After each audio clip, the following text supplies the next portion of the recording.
فأعوذ بالله من الشيطان الرجيم بسم الله الرحمن الرحيم محمد رسول الله والذين معه أشداء على الكفار رحماء بينهم صدق الله مولانا العظيم۔ بارگاہ رسالت میں آپ صلی اللہ تعالیٰ علیہ وسلم میں درود پاک کا ہدیہ پیش کریں۔ اللہم صلی علی سیدنا و مولانا محمد معدن الجود والکرم وآلہ واصحابہ الکرام وابنہ الکریم وبارک وسلم صلاة دائمة سرمدا ابدا۔ عزیزان گرامی وقار، تاریخ اسلام کی ابتدا کیسے ہوئی؟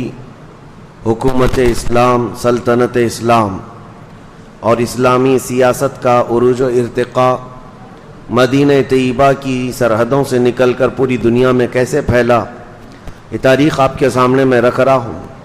ہر سال ہم کربلا کی داستان سنتے ہیں، لیکن مسلمانوں کو چاہیے کہ کربلا سے پہلے کیا ہوا تھا، کربلا کے بعد کیا ہوا، یہ حقیقت بھی جانیں، تاریخ پوری سمجھیں کہ کربلا کا سفر ہونے تک حضور پاک صلی اللہ تعالیٰ علیہ وسلم کی زندگی پاک سے لے کر حالات کس طرح سے تھے، کہاں تک پہنچے، اور کن وجوہات کی بنیاد پر، اور کون سے وہ ایسے اسباب تھے جن کی بنیاد پر وہ کربلا جیسی جنگ واقع ہو گئی۔ ظاہر سی بات ہے، کوئی ایک بڑا سبب ہوتا ہے، دو قوموں کے درمیان، دو جماعتوں کے درمیان اگر مڈبھیڑ ہو جائے تو کوئی سبب ہوتا ہے۔ اس لیے پہلے تاریخ اسلام کو آپ سب کے ذہنوں میں محفوظ ہونا ضروری ہے، اور یوں بھی ہر مسلمان کی یہ ذمہ داری ہے کہ وہ اپنے دین کی تاریخ نہیں یاد رکھے گا تو کس کی یاد رکھے گا؟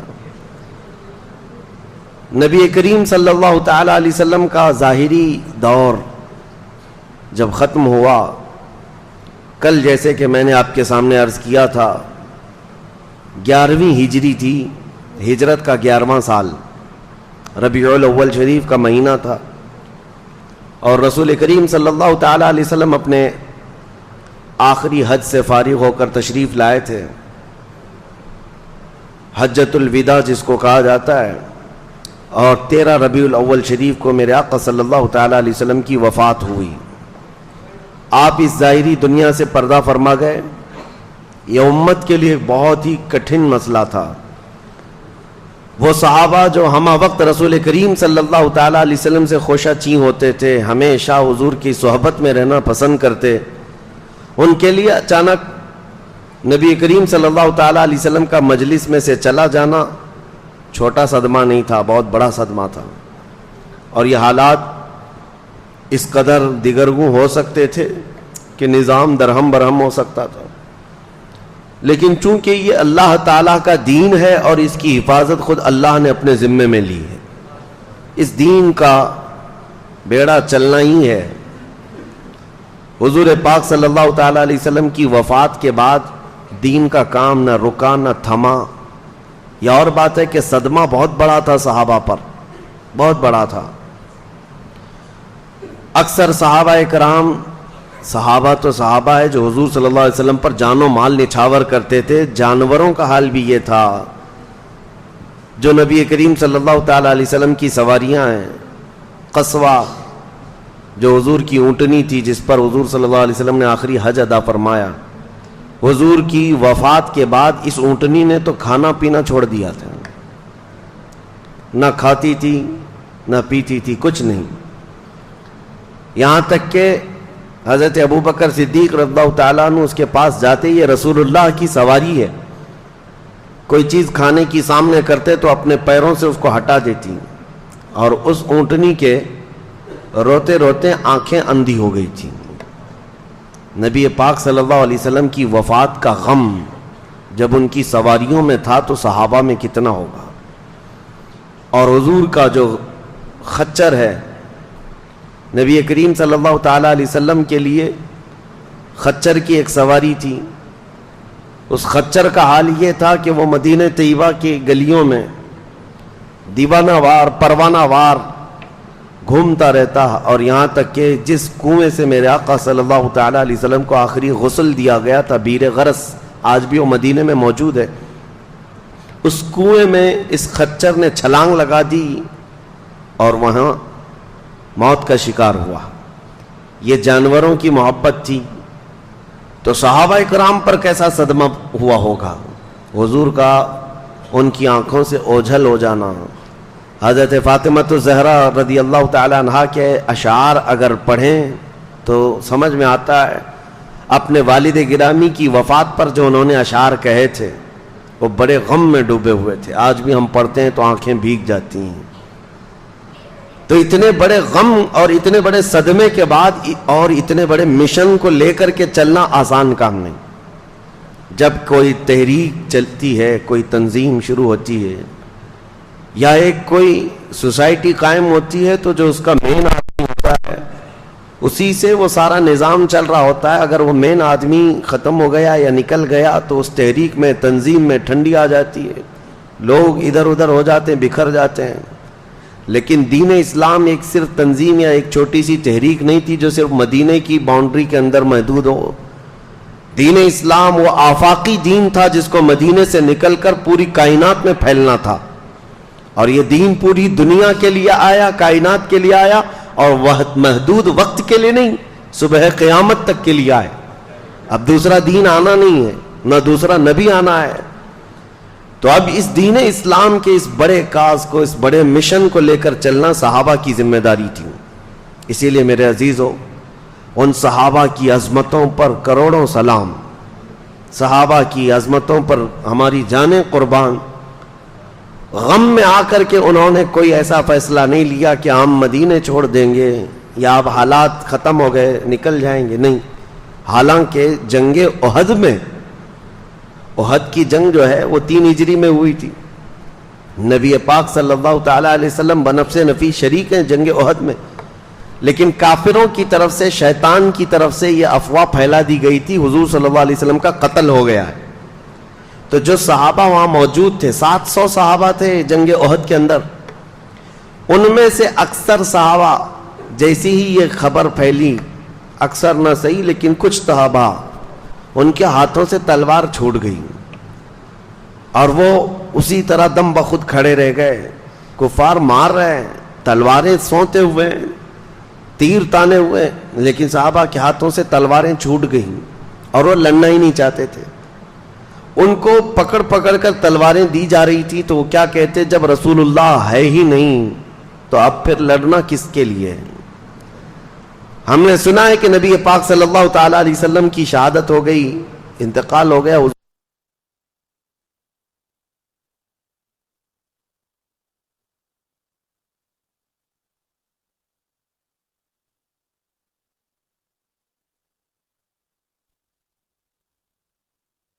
تعالی علیہ وسلم کا جسد پاک ان کی آنکھوں کے سامنے سے اٹھایا گیا اور قبر انور میں دفن کیا گیا. تو یہ آسان کام نہیں تھا اتنے بڑے غم کو برداشت کرنا اور اس کے بعد یہ پورے دین اسلام کے مشن کو لے کر چلنا.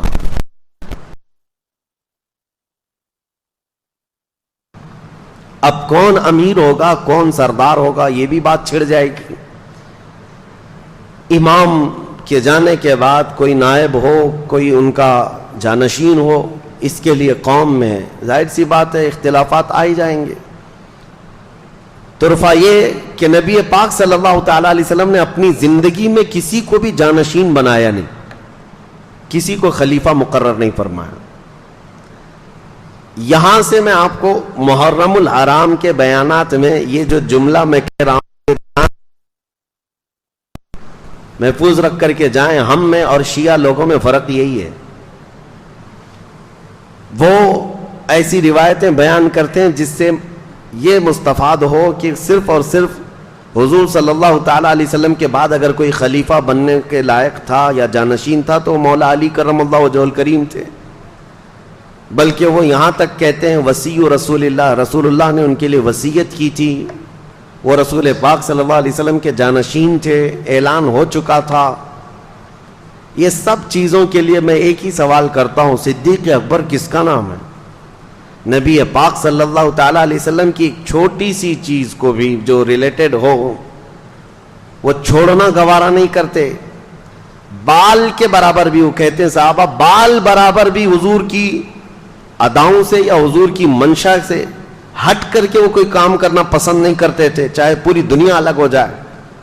میں ایک سوال کرتا ہوں کہ اگر وصیت ہو چکی تھی رسول اللہ کی، اعلان ہو چکا تھا، تو کیا سیدنا ابو بکر صدیق رسول اللہ کی وصیت کے خلاف جا کر اپنی کرسی قائم کر سکتے تھے؟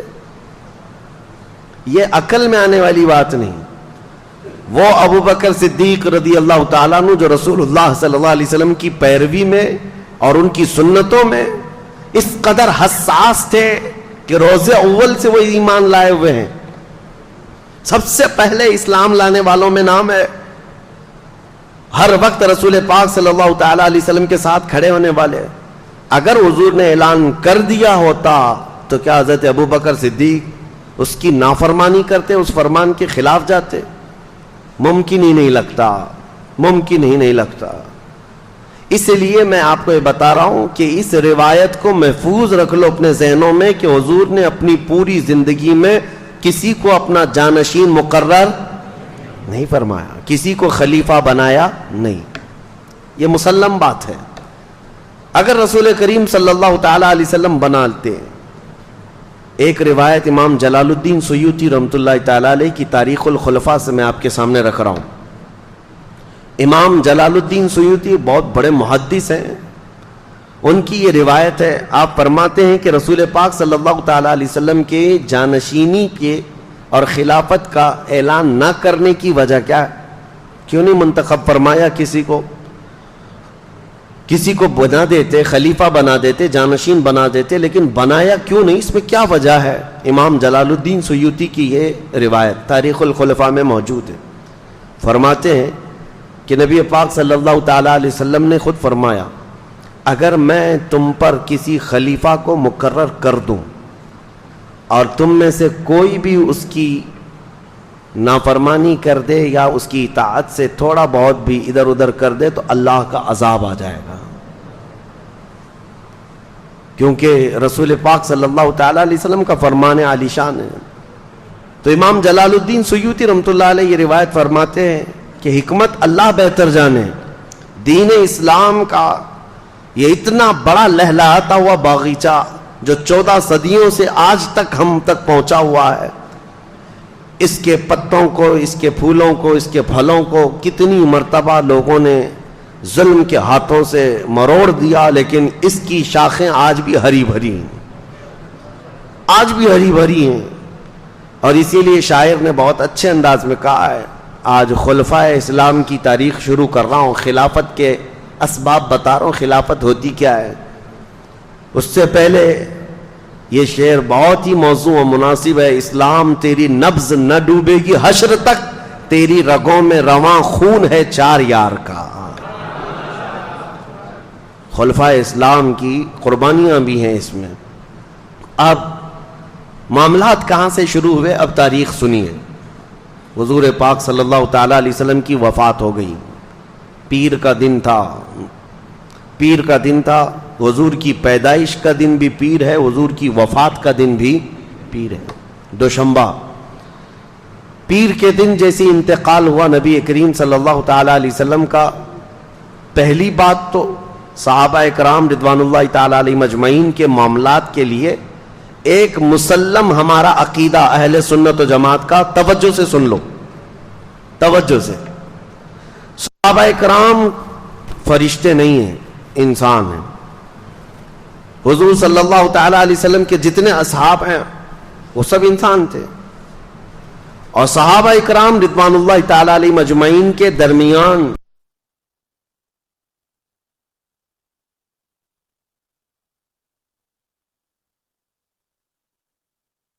ذکر کرنا اور پھیلانا یہ حرام ہے، ناجائز ہے۔ بعض لوگوں کو یہ سب چیزوں کا شوق ہے، ان کے بیچ میں کیا ہوا تھا، ان کے بیچ میں کیا ہوا تھا، تم ان کے بیچ میں کیا ہوا تھا اسی تحقیق میں رہ گئے، تمہیں خود پتہ نہیں تمہارے بیچ کیا ہو رہا ہے۔ تمہارے ایمان کا اندازہ کرو۔ وہ ایسے بزرگ ہیں، ایسے کہ جن کے بارے میں میرے آقا صلی اللہ علیہ وسلم نے فرمایا ہے کہ میرا ایک صحابی جو کے دانے کے برابر خیرات کر دے اور پوری امت احد پہاڑ کے برابر سونا خیرات کرے تب بھی میرے صحابی کی خیرات کے برابر نہیں ہو سکتا. صحابی کے درجے کو پہنچ ہی نہیں سکو گے. نبی پاک صلی اللہ تعالی علیہ وسلم نے فرمایا اللہ اللہ فی اصحابی، لوگوں کو ڈرایا خبردار خبردار میرے صحابہ کے بارے میں، لا تسبوا اصحابی، میرے صحابہ کو گالی مت دینا. آج ایک جماعت ہے باضابطہ طور پر صحابہ کو نشانی بنا چکی ہے، نشانہ بنا چکی ہے اپنے گالی گلوچ کا، اور ایسا لگتا ہے 14 صدیوں کے بعد یہ لوگ بڑے ترم خواہ ہیں جو فیصلہ کرنے بیٹھے ہیں، وہ حق پر تھے کہ یہ غلط تھے. جنہوں نے رسول اللہ صلی اللہ تعالی علیہ وسلم کی صحبت کا شرف پایا ہے، تمہیں اندازہ نہیں وہ کون سے مقام پر پہنچ گئے. سیدنا عبد القادر جیلانی غوث العظم بغدادی رضی اللہ تعالیٰ عنہ کے متعلق یہ بات منسوب ہے، آپ نے فرمایا امت میں ہم اولیاء کی کیٹیگری جانتے ہیں نا، کوئی نجبہ ہیں، اقطاب ہیں، ابدال ہیں، اوتاد ہیں، اور پھر غوث ہیں، قطب ہیں، یہ ساری چیزیں. غوث کا درجہ اولیاء میں بہت اونچا ہوتا ہے، لیکن وہ غوث خود فرماتے ہیں صحابی کے درجے کے متعلق، فرماتے ہیں رسول اللہ کے صحابہ جو جہاد میں جایا کرتے تھے گھوڑوں پر بیٹھ کر، ان گھوڑوں کے ٹاپ کے نیچے سے جو دھول اڑتی تھی غوث کا مقام وہاں تک بھی نہیں پہنچ سکتا. تم کہاں کمپیئر کرنے چل پڑے آج کے 2 ٹانگ کے جانور نبی پاک صلی اللہ تعالیٰ علیہ وسلم کے صحابہ سے اپنے آپ کو کمپیئر کرنے لگے. علم تمہارے پاس زیادہ. اس لیے میں تنبیہ کے ساتھ کہتا ہوں اے سنیو، یہ وقت ایسا آ چکا ہے جگہ جگہ سوشل میڈیا پر اور کچھ نوجوانوں کے درمیان یہ بحثیں چھڑنے لگ گئی ہیں صحابہ کے اختلافات کے بارے میں. مولا علی کرم اللہ وجہہ الکریم اور حضرت امیر معاویہ کے درمیان کیا جنگیں ہوئی تھی، کون سے اختلافات ہوئے تھے. حضرت خالد بن ولید رضی اللہ تعالیٰ عنہ، حضرت عمر فاروق رضی اللہ تعالیٰ عنہ، ان کے درمیان کیا معاملات ہو گئے تھے. حضرت عثمان ابن عفان رضی اللہ تعالیٰ عنہ اور دیگر صحابہ اکرام کے درمیان. یہ سب باتیں لوگوں کو بڑی ایسی لگتی ہیں دلچسپ ہیں. اس میں آج داخل ہوتے ہوتے نوجوان ایمان سے ہاتھ دھو بیٹھ رہے ہیں. میں تو یہ کہتا ہوں وہ بہت بڑی چیزیں ہیں. تمہیں تو اپنے ماں باپ کے اختلاف میں بھی نہیں جانا چاہیے. تمہیں تو اتنا بھی حق نہیں ہے کہ تمہاری ماں اور تمہارے باپ آپس میں کسی بات پر اختلاف کر لے تو بیٹا وہاں بیچ میں داخل ہو کر کے مزاحمت نہ کرے، اور نہ ہی ان کے ان قصوں کو مزے لے لے کر کے سناتا رہے. تمہیں اتنا بھی حق نہیں ہونا چاہیے کیونکہ وہ بڑے ہیں. اب رہی بات صحابہ رسول اللہ کے، الصحابۃ کلہم عدول، سارے صحابہ رسول اللہ کے عادل ہیں. وَكُلًّا وَعَدَ اللَّهُ الْحُسْنَى، قرآن کی 27ویں پارے کی سورہ حدید کی آیت ہے. اللہ قرآن میں فرماتا ہے رسول کے سارے صحابہ سے اللہ نے وعدہ کر لیا ہے کہ ان کو جنت ملے گی، ان کے لیے وعدہ ہے. اور انہی کے متعلق قرآن میں آیت نازل ہوئی رضی اللہ عنہم ورضوا عنہ، اللہ ان سے راضی ہوا اور وہ اللہ سے راضی ہوئے. 3 مرتبہ یہ آیت آئی قرآن پاک میں. اللہ تبارک و تعالیٰ ان سے راضی ہوا. تو میرے عزیزو، جن سے خود اللہ راضی ہے اور کلام پاک میں سند کے طور پر آیت آ گئی، ان صحابہ کے بارے میں تم بات کر سکتے ہو؟ اس لیے سب سے پہلے آج میری گفتگو شروع ہونے سے پہلے یہ اہل سنت و جماعت کا مسلم عقیدہ سمجھ کر کے چلو، صحابہ کے آپس کے معاملات اور اختلافات ہمارا موضوع سخن کبھی نہیں ہو سکتے، ہماری تقریر کا عنوان کبھی نہیں ہو سکتے. ہاں، تاریخ ہم بتاتے ہیں، اور تاریخ بتانے کے بعد آپ کو ہمیشہ یہ بات محفوظ رکھنی چاہیے کہ وہ سب رسول اللہ کے صحبت یافتہ ہیں، حضور کے سچے غلاموں میں سے ہیں. اگر ان کے درمیان کوئی معاملات ہوئے بھی تھے تو ان کا مولا، ان کا آقا رسول کریم صلی اللہ تعالیٰ علیہ وسلم ان کے ساتھ ہے، اور رب العالمین ان کے ساتھ فیصلہ فرمانے والا ہے. نہ تم سزا دے سکتے ہو نہ جزا دے سکتے ہو. اب سنیے، باہمی اختلافات جو ہوتے ہیں نا، اختلاف کی 2 قسمیں ہیں. میں اب بات آ گئی ہے تو آج یہ بات بھی عرض کر دوں، کیونکہ اختلافات کثرت سے ہیں، علماء میں بھی ہیں. بڑے بڑے طبقے میں اختلافات. اختلاف دو قسم کے، ایک اختلاف محمود ہے اور ایک اختلاف مذموم ہے. اختلاف محمود جو ہے اچھا ہے اور اختلاف مذموم بہت برا ہے. محمود اچھے اختلاف کو کہتے ہیں. تو آپ سوچیں گے کیا بھلا اختلاف بھی کوئی اچھا ہوتا ہے؟ ہاں ہوتا ہے، کیونکہ یہ بھی موجود ہے کہ حضور صلی اللہ تعالی علیہ وسلم کی امت کے علماء کا اختلاف امت کے لیے رحمت ہے. اس پر باضابطہ کتاب ہے، موجود ہے. لیکن وہ اختلاف محمود، اس کے پورے شرائط ہیں. کیسے اختلاف ہوگا؟ مثال کے طور پر حق پہچاننے کے لیے، حق جاننے کے لیے دونوں بھاگ رہے ہیں، دونوں دوڑ رہے ہیں.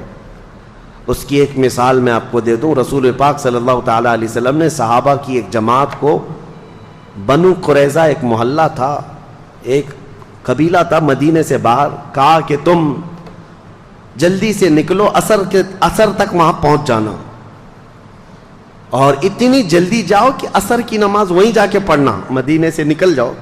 حضور نے بھیجا. اب یہ صحابہ کی ایک جماعتیں جا رہی ہے، چل رہے تھے. بیچ راستے میں عصر کا وقت اتنا ہو گیا کہ سورج ڈوبنے کے قریب آیا، لیکن یہ ابھی اپنی منزل نہیں پہنچے. تو اب صحابہ کی جماعت میں اختلاف. آدھے صحابہ یہ کہنے لگے ہم نماز یہاں پڑھ لیں گے، سورج ڈوب جائے گا، عصر قضا ہو جائے گی. حضور کے فرمانے کا مقصد یہ نہیں ہے کہ عصر چھوڑ کر کے جاؤ، حضور نے فرمایا تھا جلدی جاؤ.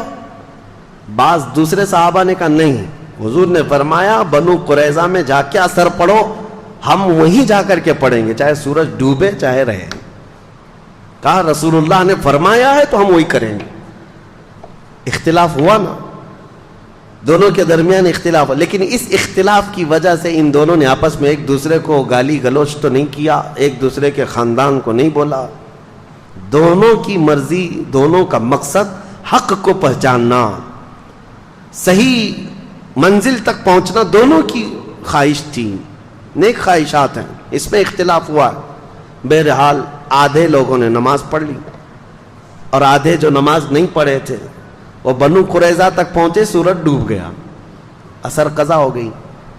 اب یہ مسئلہ کون صحیح کون غلط آپ بتا سکتے ہو؟ یہ دونوں جماعتوں میں کس نے صحیح کیا کس نے غلط کیا؟ اٹکل پچھو مارو گے تو اپنے دماغ سے کچھ بھی بولو گے. ہاں نماز پڑھنے والے تو صحیح تھے، نماز چھوڑ دیا انہوں نے. میرے عزیزو، نماز انہوں نے اپنی طبیعت کی مان کر نہیں چھوڑا، حضور کے فرمان کو سمجھ کر. حضور نے فرمایا وہاں جا کر کے پڑھو، ان کا منشا یہی تھا. دونوں جماعتیں حق کی متلاشی تھیں، لیکن یہ مسئلہ رسول پاک کی حیات میں واقع ہوا تھا، ظاہری حیات میں، تو رکھ دیا گیا سامنے. اللہ کے حبیب صلی اللہ تعالی علیہ وسلم سے عرض کیا گیا یا رسول اللہ صلی اللہ علیہ وسلم، دونوں جماعتوں میں ایسا اختلاف ہوا، آدھے لوگوں نے نماز پڑھ لی آدھے نے نہیں پڑھی، کیا ہے اس کا مسئلہ؟ حضور صلی اللہ تعالی علیہ وسلم نے کیا فرمایا؟ یہ میرے صحابہ کی دونوں جماعتیں حق پر ہیں، دونوں حق پر ہیں. یہاں سے پتہ چلا کہ حق کی تلاش میں نکلنے والا اختلاف وہ محمود ہوتا ہے. دونوں اللہ رب العزت کی رضا چاہتے ہیں، باقی اور کوئی مقصد نہیں. صحابہ میں بھی جو باتیں ہوئی ہیں وہ حق کو پہنچنے کے لیے، اللہ کی رضا حاصل کرنے کے لیے. وہ ایسا نہیں ہے کہ اپنی مرضی اور اپنے پیٹ سے کوئی چیز نکلی اور اس پر لڑ پڑے ہو، نہیں. اللہ کی رضا. ایک بندے کو لگتا ہے اس میں اللہ کی رضا ہے، دوسرے کو لگتا ہے اس میں اللہ کی رضا ہے. اللہ کی رضا حاصل کرنے میں یہ اختلاف جو ہوا وہ اختلاف محمود ہے. اور اپنی نفسانی خواہشات کے لیے جو اختلاف ہوتا ہے اس کو اختلاف مذموم کہتے ہیں، جو آج بہت ساری جگہوں پر واقع ہو چکا ہے. پرسنل دشمنی، ذاتی دشمنی کے لیے دین کا بھی استعمال، قلم کا بھی استعمال، زبان کا بھی استعمال، گالی گلوچ، کسی بھی حد تک لوگ جانے کو تیار ہو جاتے. یہ اختلاف محمود نہیں، اختلاف مذموم. کسی عالم کی تحقیقات سے اگر آپ کو اختلاف ہے تو ادب کے دائرے میں اس کا اختلاف کر سکتے ہو. آپ ادب کے دائرے میں ایسے اختلافات کی ایک بہت لمبی فہرست ہے، لیکن ابھی آج ہمارا وہ ٹاپک نہیں ہے. میں نے یہ بات کیوں شروع میں رکھی؟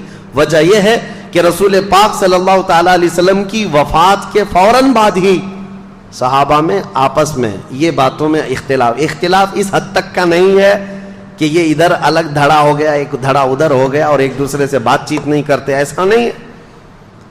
حضور پاک صلی اللہ تعالیٰ علیہ وسلم کا جسم مبارک ابھی حجرے میں رکھا ہے، صحابہ موجود تھے، اختلاف اس بات پر ہوا کہ حضور صلی اللہ تعالیٰ علیہ وسلم کو غسل دیا جائے گا کہ نہیں دیا جائے گا۔ بات تھی، آدھے صحابہ یہ کہتے تھے کہ حضور صلی اللہ تعالیٰ علیہ وسلم کو غسل دیں جیسے سارے لوگوں کو غسل دیا گیا ہے، غسل موت کے بعد جو غسل ہے۔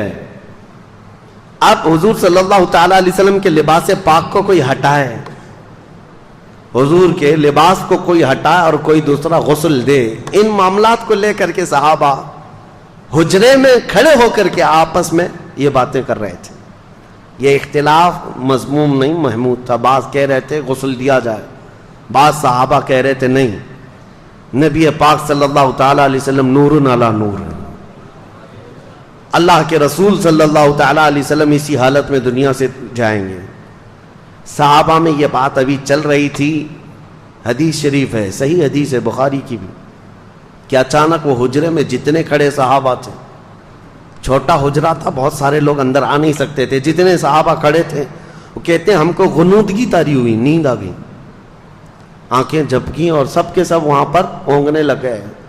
تھوڑی دیر جھپکی آئی، پھر آنکھیں کھلی تو دیکھتے ہیں حضور کو غسل دیا ہوا ہے، نبی پاک صلی اللہ تعالیٰ علیہ وسلم غسل شدہ ہیں، پانی کے قطرات ٹپک رہے ہیں، مسئلہ حل ہو گیا، اب لڑنا کسی بات پر نہیں تھا۔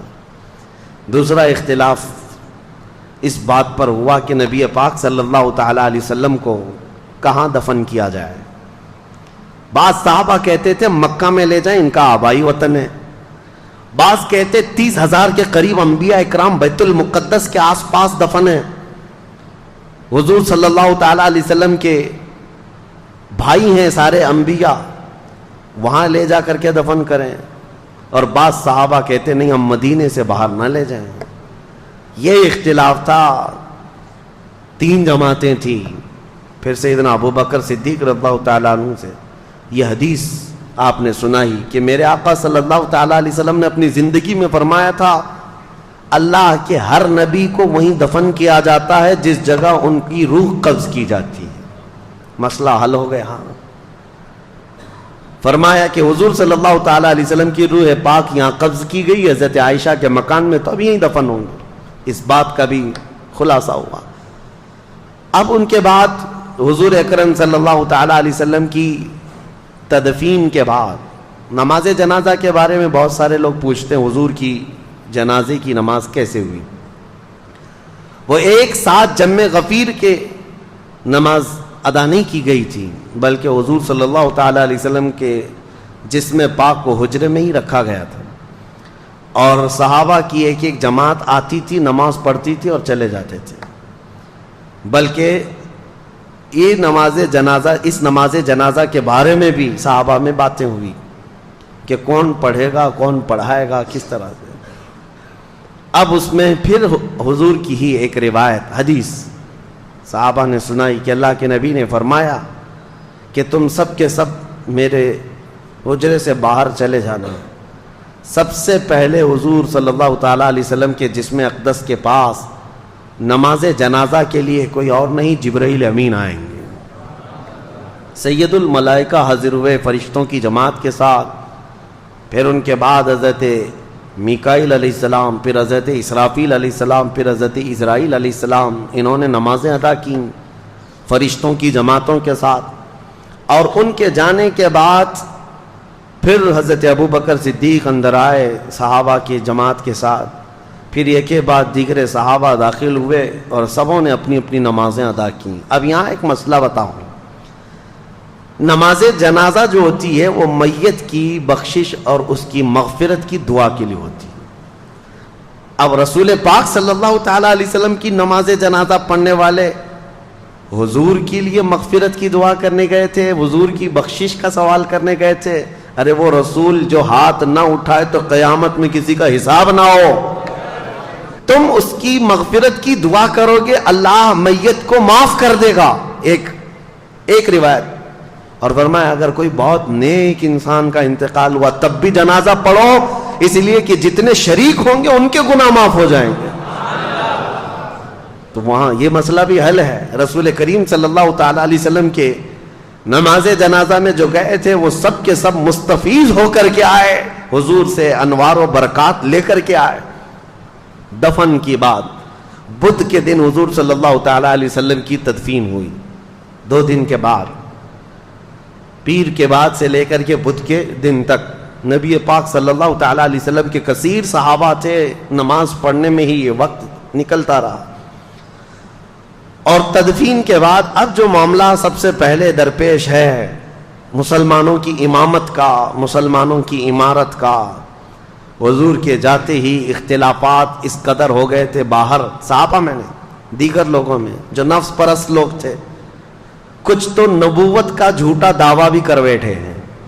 حضور کے جاتے ہی اسود عنسی نام کا ایک شخص کھڑا ہوا, مسیلمہ کذاب ایک شخص کھڑا ہوا, اور لوگوں میں کثرت سے وہ اپنا انفلوئنس بڑھاتے ہوئے, اثر و رسوخ بڑھاتے ہوئے لوگوں کو اپنی طرف مائل کیا. میں اور سچا رسول ہوں, میں اور سچا نبی ہوں, ایسا سہولت دینے لگا. تو سہولت کے پیچھے بھاگتے ہیں وہ ایسے نبیوں کے پیچھے بھاگتے ہیں. شریعت حضور صلی اللہ تعالیٰ علیہ وسلم کی, اسی لیے مسلمانوں ہمیشہ یاد رکھو کہ اگر تم تن آسانی چاہو گے تو شیطان کسی بھی گڑھے میں لے جا کے تمہیں گرا دے گا. تم ہمیشہ یہ یاد رکھو میری طبیعت چاہے یا نہ چاہے جو میرے مصطفیٰ کی شریعت ہے وہی حق ہے. لوگ آتے ہیں بیوی کو 3 طلاق دے دیا, ہم نے بتا دیا ہے کہ ہو گئی ہے, پھر وہ ایسا کوئی مولوی ڈھونڈتے ہیں جو اس سے کہے کہ نہیں ہوئی ابھی رہ سکتا ہے. وہ ڈھونڈتے رہتے ہیں کہیں نہ کہیں سے, سہولت چاہتے ہیں, جبکہ صحیح احادیث اور صحیح قرآن کی آیات سے جو مسئلہ مل گیا تو اس کے بعد اپنی خواہشات کو ختم کر دو, یہی شریعت ہے. اور لوگوں کو آسانی چاہیے. روزے میں بھی کوئی 1 گھنٹہ پہلے افطار کرنے کی پرمیشن دینے لگ جائے تو اس کے بھی بہت سارے مرید بن جائیں گے کہ ہمارے یہاں کنسیشن ہے. بہت سارے ایسی جگہوں پر بنتے بنتے فرقے اسی لیے بن گئے شیطان کے, وہ آلہ کار بن جاتے ہیں, شیطان ان کو لے جاتا ہے. وہ جھوٹے نبی جو پیدا ہوئے تھے حضور کی وفات کے فوراً بعد, وہ ایسی ہی سہولتیں بانٹ رہے تھے کہ ہمارے ہاں ایسا ہے, ہمارے ہاں اتنی نمازیں نہیں, ہمارے ہاں اتنی زکوٰۃ بھی نہیں دینی, آؤ پیچھے چلو, جہاں جنگ میں غنیمت کا مال آئے گا وہ سب بانٹیں گے ہم. وہ الیکشن کی طرح ایک پارٹی اتنا اعلان کرے, دوسری پارٹی اس سے زیادہ اعلان کرے. ایک کہے بجلی فری تو دوسرے کہے عورتوں کو ٹکٹ فری. یہ لوگوں کو بہلانے اور پھسلانے کے جو ترغیبی انعامات ہوتے ہیں. میرے عزیزو ایک بات یاد رکھنا, شریعت مصطفیٰ صلی اللہ تعالیٰ علیہ وسلم میں اگر کوئی اس طرح کی چیزیں لائے تو اس کو نکال کر پھینک دینا. اگر کانٹوں پر بھی چلنا پڑے تو مجھے وہی راستہ پسند ہے جو میرے مصطفیٰ کریم کا ہے, وہی راستہ ہے. اب حضور اکرم صلی اللہ تعالیٰ علیہ وسلم کی تدفین کے بعد جو سب سے اہم معاملہ تھا وہ امامت کا تھا, خلافت کا تھا. اب کون امیر ہوگا, کون امام ہوگا مسلمانوں کا, یہ ایک ایسی سچویشن تھی صحابہ کے لیے کہ اگر یہ فوری طور پر حل نہیں ہوتا تو دشمنان اسلام ان کی جماعتوں کو ٹکڑے کر دیتے. صحابہ اکرام کے دشمن کم نہیں تھے, یہ لڑ رہے تھے, مسلسل لڑ رہے تھے. کتنے بازنطینی حکومتیں, ایرانی حکومتیں, رومی حکومتیں سب ان کے دشمن بنی بیٹھی ہوئی تھیں. ساسانی حکومتیں, بہت ساری حکومتیں ان کی دشمن بنی بیٹھی ہوئی ہیں. اگر ایسے میں ان کا کوئی امیر نہیں ہوتا, اگر کوئی ان کا خلیفہ نہیں, اگر امام نہیں ہوتا تو پھر دوسری حکومتوں کو مدینے پر چڑھائی کرنے میں ذرا برابر وقت نہیں لگتا. اور پھر پلس ہوا کیا ہے, کچھ تو لوگ مرتد ہو رہے تھے. مرتد کہتے ہیں اسلام کو چھوڑ کر پھر جانا. کچھ لوگ زکوٰۃ کے منکر بن گئے, کہا ہم زکوٰۃ نہیں دیں گے, اور رسول اللہ کے زمانے میں دیتے تھے اب نہیں دیں گے. وہ پھر گئے, مرتد ہو گئے. اور کچھ وہ اسود عنسی, طلحہ بن خالد خویلد, اور اس کے علاوہ مسیلمہ کذاب جیسے جھوٹے نبی. ارے جھوٹے نبیوں کی ایسی تعداد بڑھتی جا رہی تھی کہ ایک عورت بھی نکل آئی اس میں کہ میں بھی نبی ہوں. اور نبوت کا دعویٰ کرتے کرتے وہ جا کر مسیلمہ کذاب, وہ بھی نبوت کا دعویٰ کیا تھا, اس سے جا کے شادی بھی کر لی. ایک ہی گھر میں 2 جھوٹے, شوہر بھی اور بیوی بھی. اور یہ کذاب دجال جو بھی حضور کے بعد نبوت کا دعویٰ کرتا ہے اس کو دجال کہا گیا ہے. سب سے بڑا جھوٹا دنیا کا, سب سے بڑا جھوٹا اس کو دجال کہتے ہیں.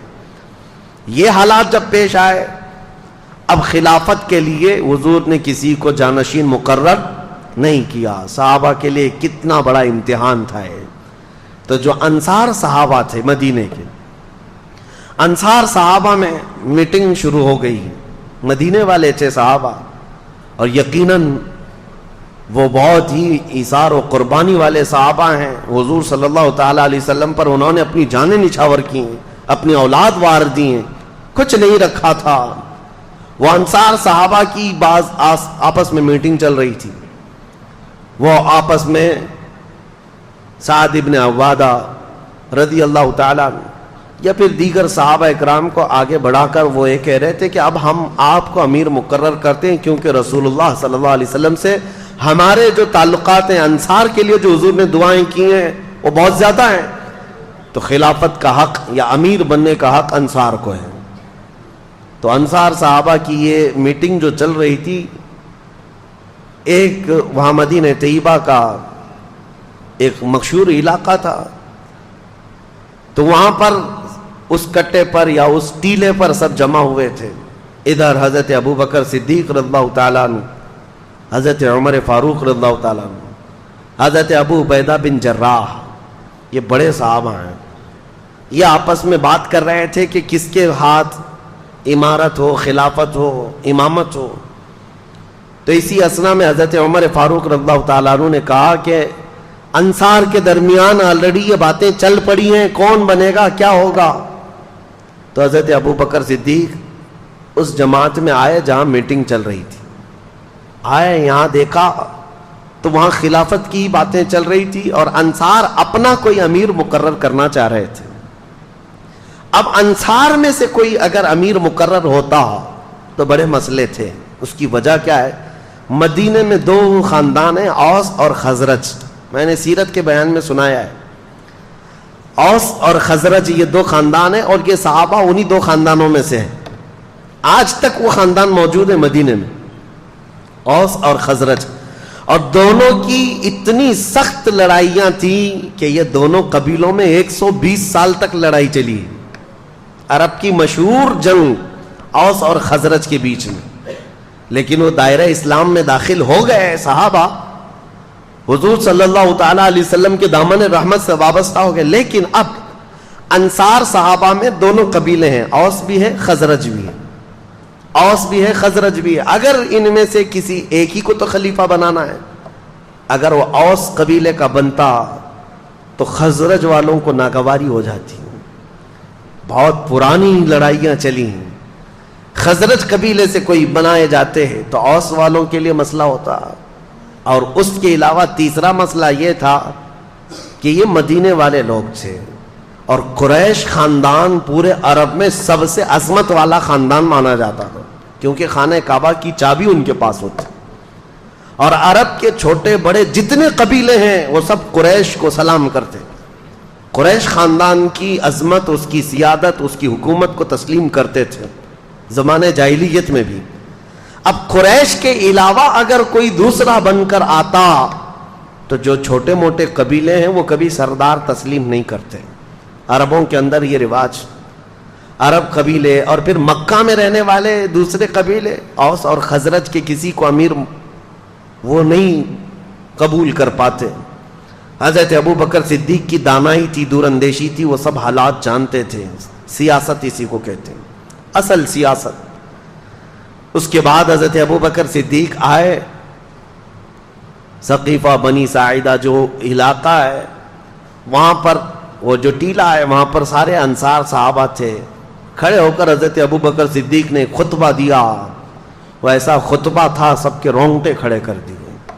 ابھی ابھی حضور کے جانے کا غم تازہ تھا, اور سارے صحابہ جانتے تھے سب سے زیادہ حضور کے ساتھ رہنے والے حضرت ابو بکر ہی تھے. حضرت ابو بکر نے یہ نہیں کہا اے لوگوں میں خلیفہ بننے آیا ہوں, نہیں, ایک جملہ بھی نہیں فرمایا. یہاں میں تاریخ کی سچائیاں آج رکھ رہا ہوں آپ کے سامنے. ان جھوٹے کالے لوگوں کے اوپر یہ زناٹے دار تھپڑ ہے جو حضور سیدنا ابو بکر صدیق پر انگلیاں اٹھاتے ہیں. غصب کر کے خلافت لے لیا، نہیں. وہاں پر آئے انصار صحابہ کی جماعت کے درمیان خطبہ دیا اور کہا اے انصار تمہاری قربانیاں ہمیں یاد ہیں، جب ہم آئے تھے بے گھر تھے تم نے یہاں گھر دیے، مہاجرین کو تم نے سنبھالا، رسول اللہ کے قدم بقدم ساتھ رہے، اے انصار تمہاری قربانیاں سب ہم یہ تسلیم کرتے ہیں، لیکن مسئلہ یہ کہ اگر تم میں سے کوئی امیر مقرر ہو گیا، کوئی خلیفہ مقرر ہو گیا تو عرب کے دوسرے قبیلے اس کو تسلیم نہیں کریں گے، بغاوت ہو جائے گی، مکہ والے اور قریش والے اس بات کو تسلیم نہیں کر پائیں گے. اس لیے رسول کریم صلی اللہ تعالی علیہ وسلم جس خاندان سے تھے اسی خاندان کا کوئی امیر ہونا چاہیے. مسئلہ حل ہو گیا.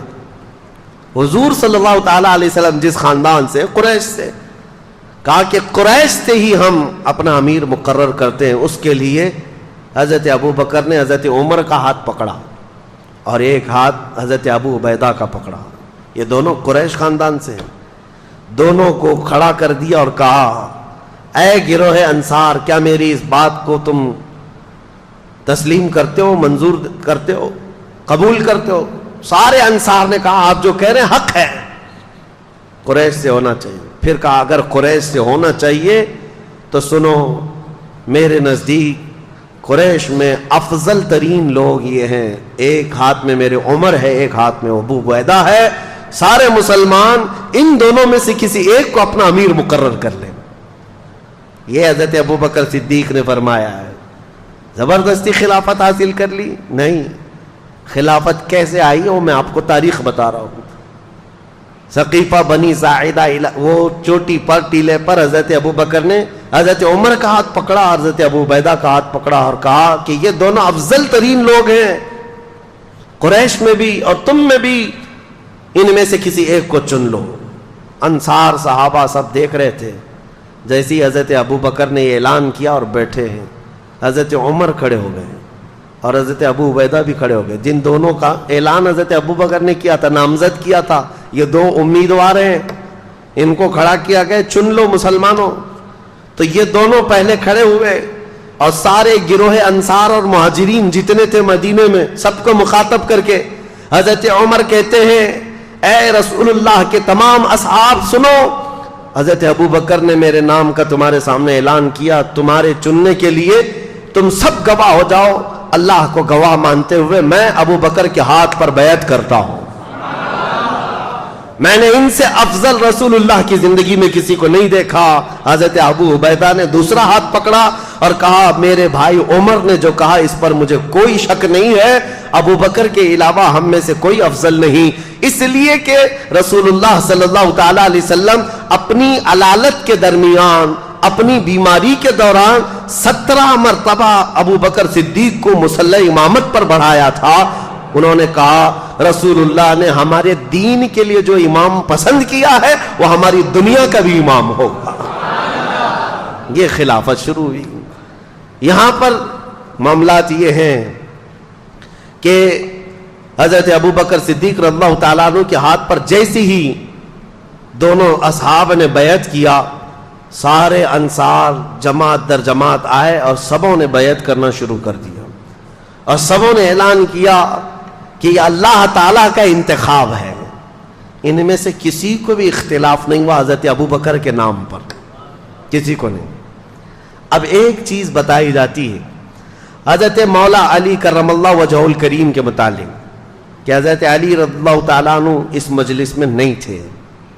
یہ جو خلافت کا سلسلہ چل رہا تھا صحابہ کے اتفاق رائے سے یہ چنا ہوا ہے، سب کی اتفاق رائے سے. اس میں مولا علی کرم اللہ وجہہ الکریم حاضر نہیں تھے. تو اب یہاں پر بہت سارے لوگ یہ کہتے ہیں کہ حضرت علی کو اختلاف تھا اس لیے وہ حاضر نہیں تھے اور وہ ان کو خلیفہ مانتے ہی نہیں تھے. اور بڑھ کر کے شیعہ حضرات تو یہ کہتے ہیں حضرت علی تقیہ کرتے تھے. تقیہ کا مطلب کیا ہے؟ حالات سے اصل چیز کو دل میں چھپا کر کے رہنا. یعنی حاکم اگر سخت ہے تو کچھ باتیں اپنے دل میں چھپا کر کے اس کی مرضی کے مطابق کام کرتے رہنا، اس کو تقیہ کہتے ہیں. یہ کرتے ہوں گے. مولا علی کے بارے میں تم سوچتے ہو حیدر کرار جس کی شمشیر کا کوئی جواب نہ ہو، وہ دل میں چھپا کر کے کوئی بات عمل کرے گا؟ ہرگز نہیں. ہم اس بات کو تسلیم نہیں کرتے. ہاں اب ہم یہ بتا سکتے ہیں کہ حضرت علی کرم اللہ وجہہ الکریم خود روایت میں آپ کو بتاؤں.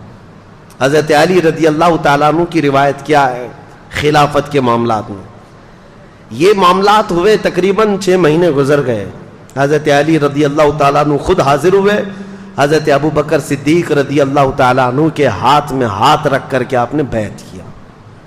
اب سنیے حضرت علی کیوں نہیں بیعت کیے؟ 6 مہینے کیوں گزرے؟ ہر ایک کے کچھ نہ کچھ اسباب ہوتے ہیں، وجوہات ہوتے ہیں. یہ مسئلہ میں اور آپ کیوں پوچھیں کہ حضرت علی کیوں نہیں آئے تھے؟ میرے اور آپ کے پوچھنے سے بہتر تو یہ ہے کہ حضرت ابو بکر صدیق خود ہی پوچھ چکے ان سے کہ علی اتنے دن کیوں نہیں آئے. مسئلہ اب صاف ہو جائے گا. جن کا معاملہ ہے وہ خود ہی سوال کر چکے ہیں. سنو، حضرت علی کرم اللہ وجہہ الکریم، آپ سے کسی نے کہا کیا آپ ابو بکر سے اپنے آپ کو افضل کہتے ہیں؟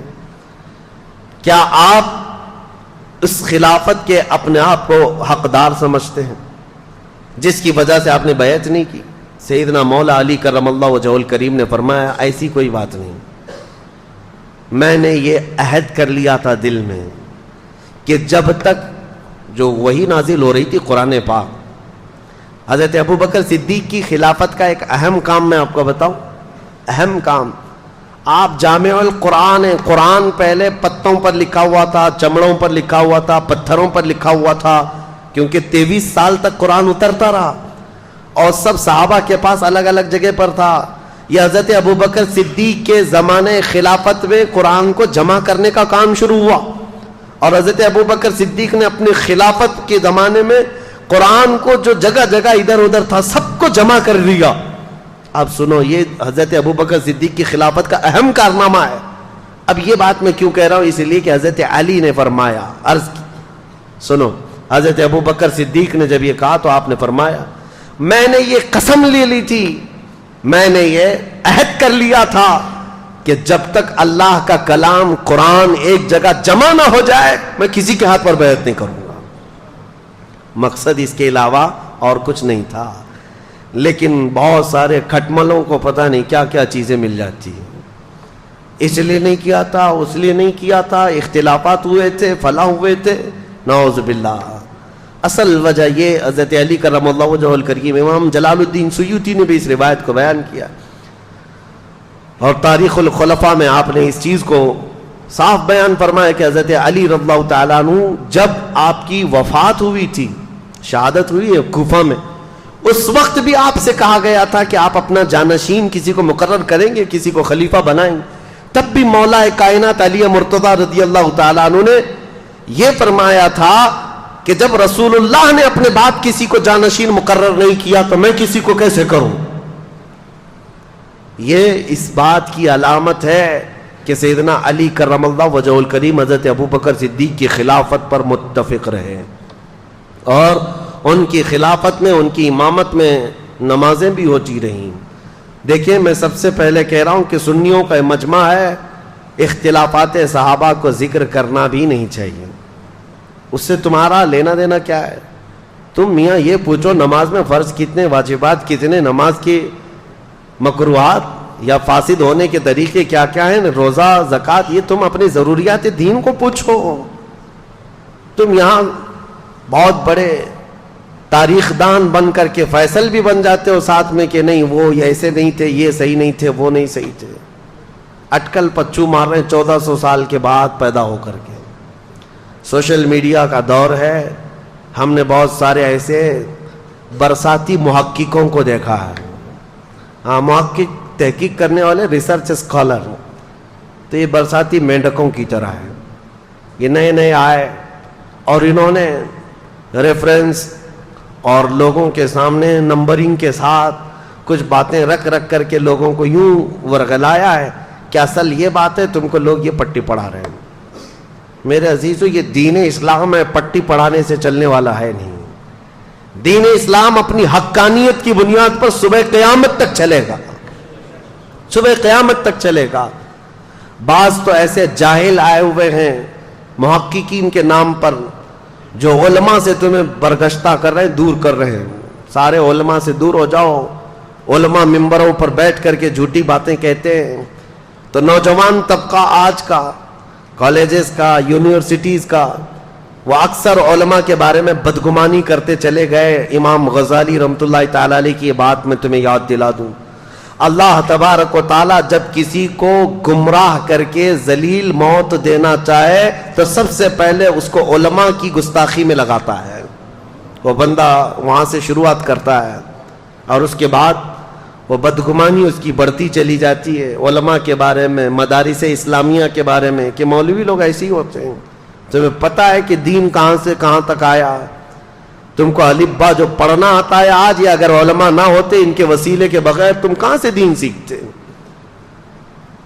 میرے عزیزو انٹرنیٹ پر سارا قرآن ہے، پڑھنے کے طریقے سب کچھ موجود ہے، لیکن کوئی تو پڑھا رہا ہوگا نا انٹرنیٹ پر بھی. بے واسطے خدا کچھ عطا کرے ایسا نہیں ہے. اس لیے یہ تمام چیمی گوئیوں سے اپنے آپ کو باز رکھو.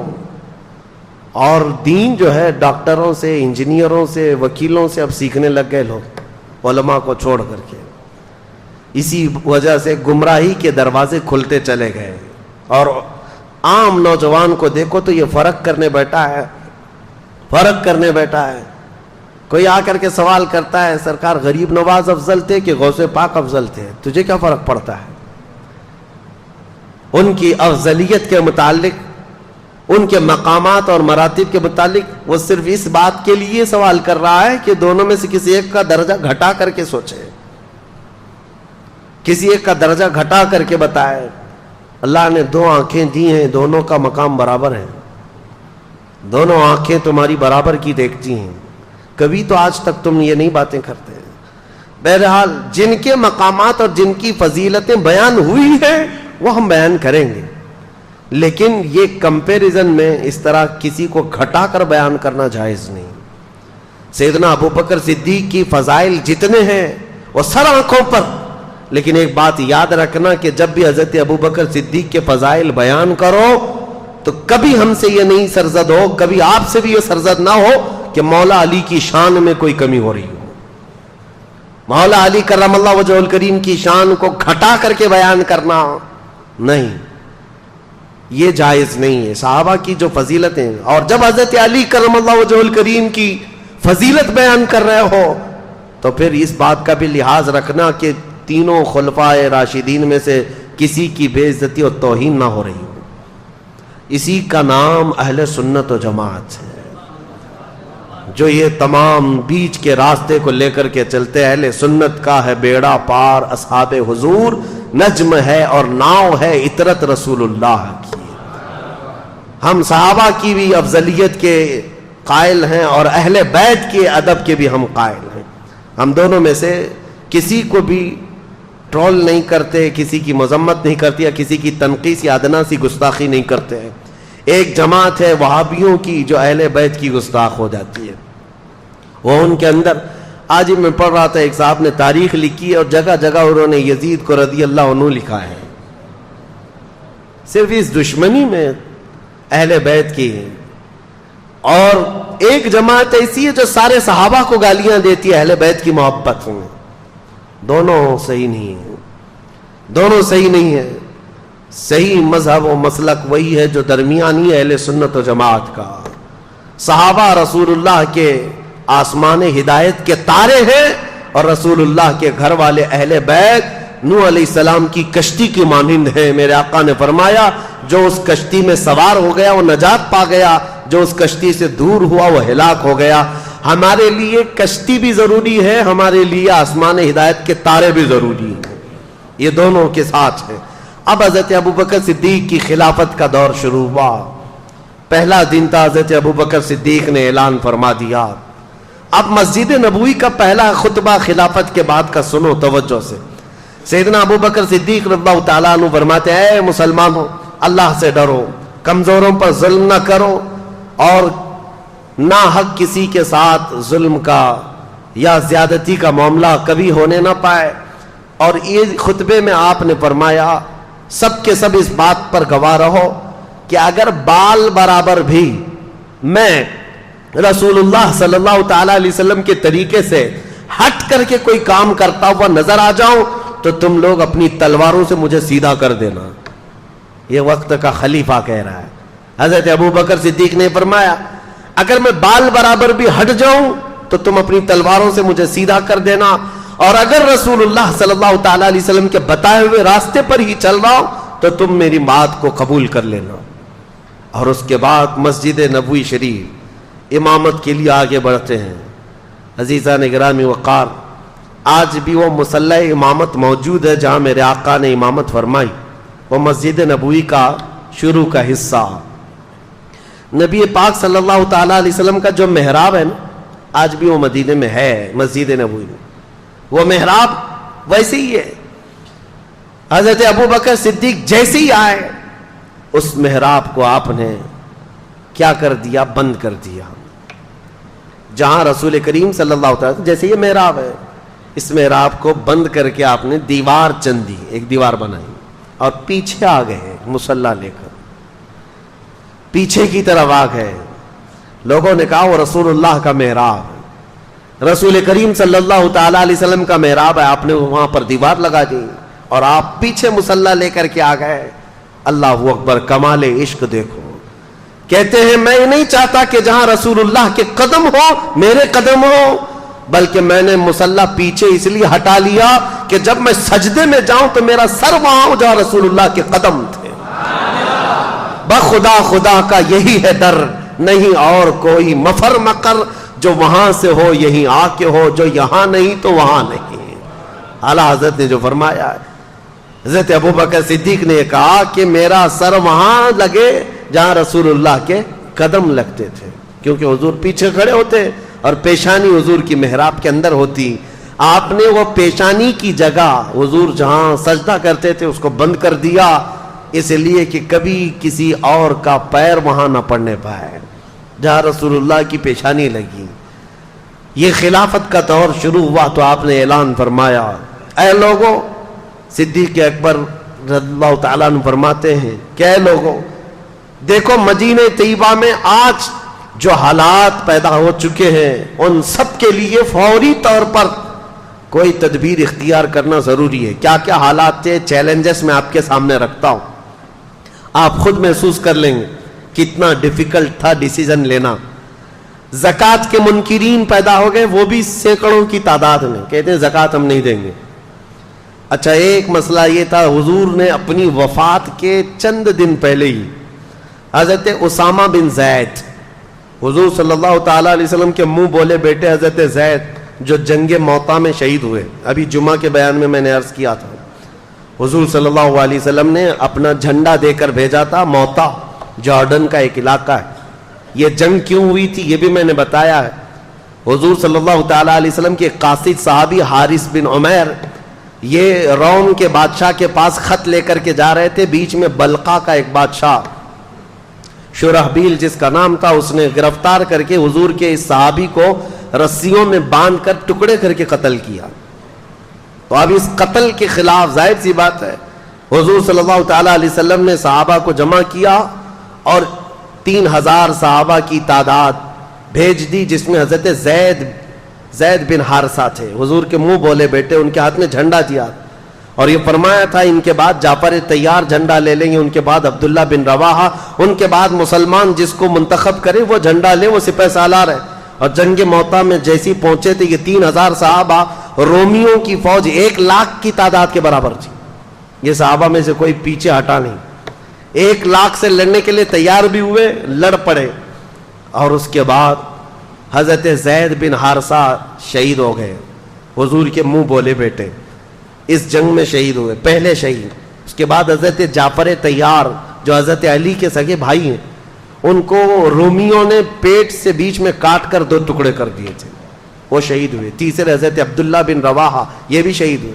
حالات بہت سخت تھے جنگ موطا میں. تب سارے صحابہ نے مل اس جنگ موطا میں 9 تلواریں ان کے ہاتھ سے ٹوٹی ہیں. اور اس کے بعد انہوں نے جھنڈا گرنے نہیں دیا تھا. 3000 کی فوج کو لے کر 1 لاکھ سے لڑتے تھے, ایسے لڑتے تھے, صفوں کی صفیں درہم برہم کرتے تھے. شام سے پہلے رومیوں کی طرف سے اعلان ہوا کہ خالد بن ولید ایسا ہو گیا ہے کہ یہ بدکے ہوئے گھوڑے کی طرح صفیں درہم برہم کر رہا ہے, تم سب کے سب پیچھے ہٹ جاؤ اور ان کو جانے دے دو. رومی فوج پوری کی پوری پیچھے ہٹ گئی, اور جتنے مرے اس میں سے وہ چھوڑ کر, پوری جنگ میں صرف 8 مسلمان شہید ہوئے تھے. 1 لاکھ لوگوں نے مل کر 3000 کا مقابلہ کیا اور 8 شہید ہوئے تھے. حضرت خالد بن ولید یہ پہلی فتح کر کے واپس لوٹ رہے تھے. جنگ موتا, یہ جنگ موتا 9-8 ہجری میں ہوئی ہے حضور کے. اس جنگ میں جو شہید ہوئے حضرت زید, ان کا غم تھا حضور کو. ان کے بیٹے اسامہ 19 سال کے جوان تھے. حضور صلی اللہ تعالی علیہ وسلم نے حضرت اسامہ کو سپہ سالار بنایا اور کہا رومیوں کو پھر سے ادھیڑنے کے لیے, ان کو اکھیڑنے کے لیے ایک فوج بھیجی جس میں 10,000 صحابہ جمع تھے. حضرت اسامہ بن زید کو مدینے سے روانہ کر دیا. اسامہ بن زید مدینے سے نکلے ہی تھے کہ حضور کی وفات ہو گئی. حضور کی وفات ہوتی اسامہ بن زید اور یہ پوری فوج ظاہر سی بات ہے مدینے واپس آ گئی. اب مسئلہ یہ تھا کہ حضور کی وفات کے بعد خلافت بھی قائم ہو گئی, حضرت ابوبکر خلیفہ بن گئے. اب کیا کرنا ہے؟ اب مسئلے ایسے تھے کہ ایک طرف مسیلمہ کذاب جھوٹا نبی بننے کا اعلان کر چکا ہے. اسود انسی ایک اور شخص ہے جو نبوت کا دعویٰ کیا. طلحہ بن خویلد ایک ایسا شخص ہے وہ بھی نبوت کا دعویٰ کر بیٹھا ہے. 3 بڑے بڑے دجال ظاہر ہوئے ہیں. ایک طرف زکوٰۃ نہ دینے کی ایک جماعت پیدا ہو گئی, مرتد ہو گئے, اور ایک طرف اسامہ بن زید کی یہ 10,000 کی فوج جو روم جا رہی تھی لڑنے کے لیے. کیا کیا فیصلے لینے ہیں؟ حضرت ابوبکر صدیق اٹھتے ہیں, سیدھے اسامہ بن زید کو کہتے ہیں جو فوج تمہارے ساتھ جانے والی تھی سب کو تیار کرو. اور اس کے بعد اسامہ بن زید کو گھوڑے پر بٹھایا. یہ فوج وہیں جائے گی جہاں رسول اللہ نے بھیجا تھا. حالات ایسے تھے کہ فوج اتنی بڑی بھیجنے کے جیسے حالات نہیں تھے. یہاں تک کہ لوگ سب آ کر کے کہنے لگے خلیفہ اسلام ابھی حالات ایسے نہیں ہے کہ آپ 10,000 کی فوج مدینے سے بھیج دیں گے, حضور کی وفات ہوئی ہے, اچانک مدینے پر کچھ ہو گیا تو کیا کریں گے, اتنی بڑی فوج جا رہی ہے. حضرت ابوبکر صدیق نے کہا قسم رب ذوالجلال کی میری جان بھی چلی جائے میں اس فوج کو واپس نہیں کر سکتا جس کو رسول اللہ نے بھیجا ہے. اسامہ بن زید کو بٹھا دیا گھوڑے پر اور ان کے گھوڑے کی رسی خود پکڑ کر کے جانے لگی. یہ حضرت ابوبکر صدیق ہے, گھوڑے کی رسی خود پکڑ کر کے نکلے. اسامہ بن زید کی عمر 19 سال کی ہے, صدیق اکبر کی عمر 60 سال کی ہے. 60 سال کا خلیفہ رسول گھوڑے کی رسی پکڑ کر چل رہا ہو. اسامہ بن زید گھوڑے سے اچھل کر نیچے آ گئے. کہا اے خلیفہ اسلام, اے جانشین رسول, آپ چلیں اور میں بیٹھوں, گوارا نہیں. حضرت ابوبکر صدیق نے کہا بیٹھ جاؤ اسامہ, اس گھوڑے کی پشت پر دنیا کی دولت نے نہیں میرے رسول نے تجھے بٹھایا ہے, تجھے کوئی نہیں اتار سکتا, بیٹھ جاؤ. پھر کہا آپ رسی پکڑ کر کیوں چل رہے ہیں؟ کہا خلافت کی ذمہ داریاں ایسی آ گئیں کہ مدینے کی سیکیورٹی بھی ہے, ان دجالوں سے مقابلہ بھی ہے, منکرین زکوٰۃ سے بھی لڑنا ہے. خواہش تو میری یہ تھی کہ تمہاری فوج میں بھی شریک ہو جاتا, میں بھی چلا جاتا, رسول اللہ نے بھیجا ہے, لیکن خلافت کی ذمہ داریوں کی وجہ سے میں تمہارے ساتھ جنگ پر جا نہیں سکتا. میں کم از کم تمہاری رسی پکڑ کر مدینے سے باہر تک تو جا سکتا ہوں تاکہ کل قیامت کے دن ان مجاہدین کا نام پکارا جائے تو گھوڑے کی رسی پکڑنے والوں میں میرا بھی نام آ جائے. عزیزان گرامی, نیکی چھوٹی ہو کہ بڑی ہو, ابوبکر صدیق چھوڑتے نہیں تھے. صحابہ میں یہ بات تھی کہ حضرت ایک بار حضور صلی اللہ تعالی علیہ وسلم مجلس میں کہہ رہے تھے صبح ہی فجر کی نماز کے بعد ٹائم کتنا ہوا ہوگا, حضور نے اعلان کیا کوئی ہے جس میں آج کسی بیمار کی عیادت کر کے آیا ہو؟ صحابہ کی جماعت, حضرت ابوبکر کھڑے ہوئے, کہا میں عیادت کر کے آیا ہوں. تھوڑی دیر کے بعد حضور صلی اللہ تعالی علیہ وسلم نے پھر دوسرا سوال فرمایا کوئی ہے جو آج ایک غلام آزاد کر کے آیا ہو؟ حضرت ابوبکر کھڑے ہو گئے.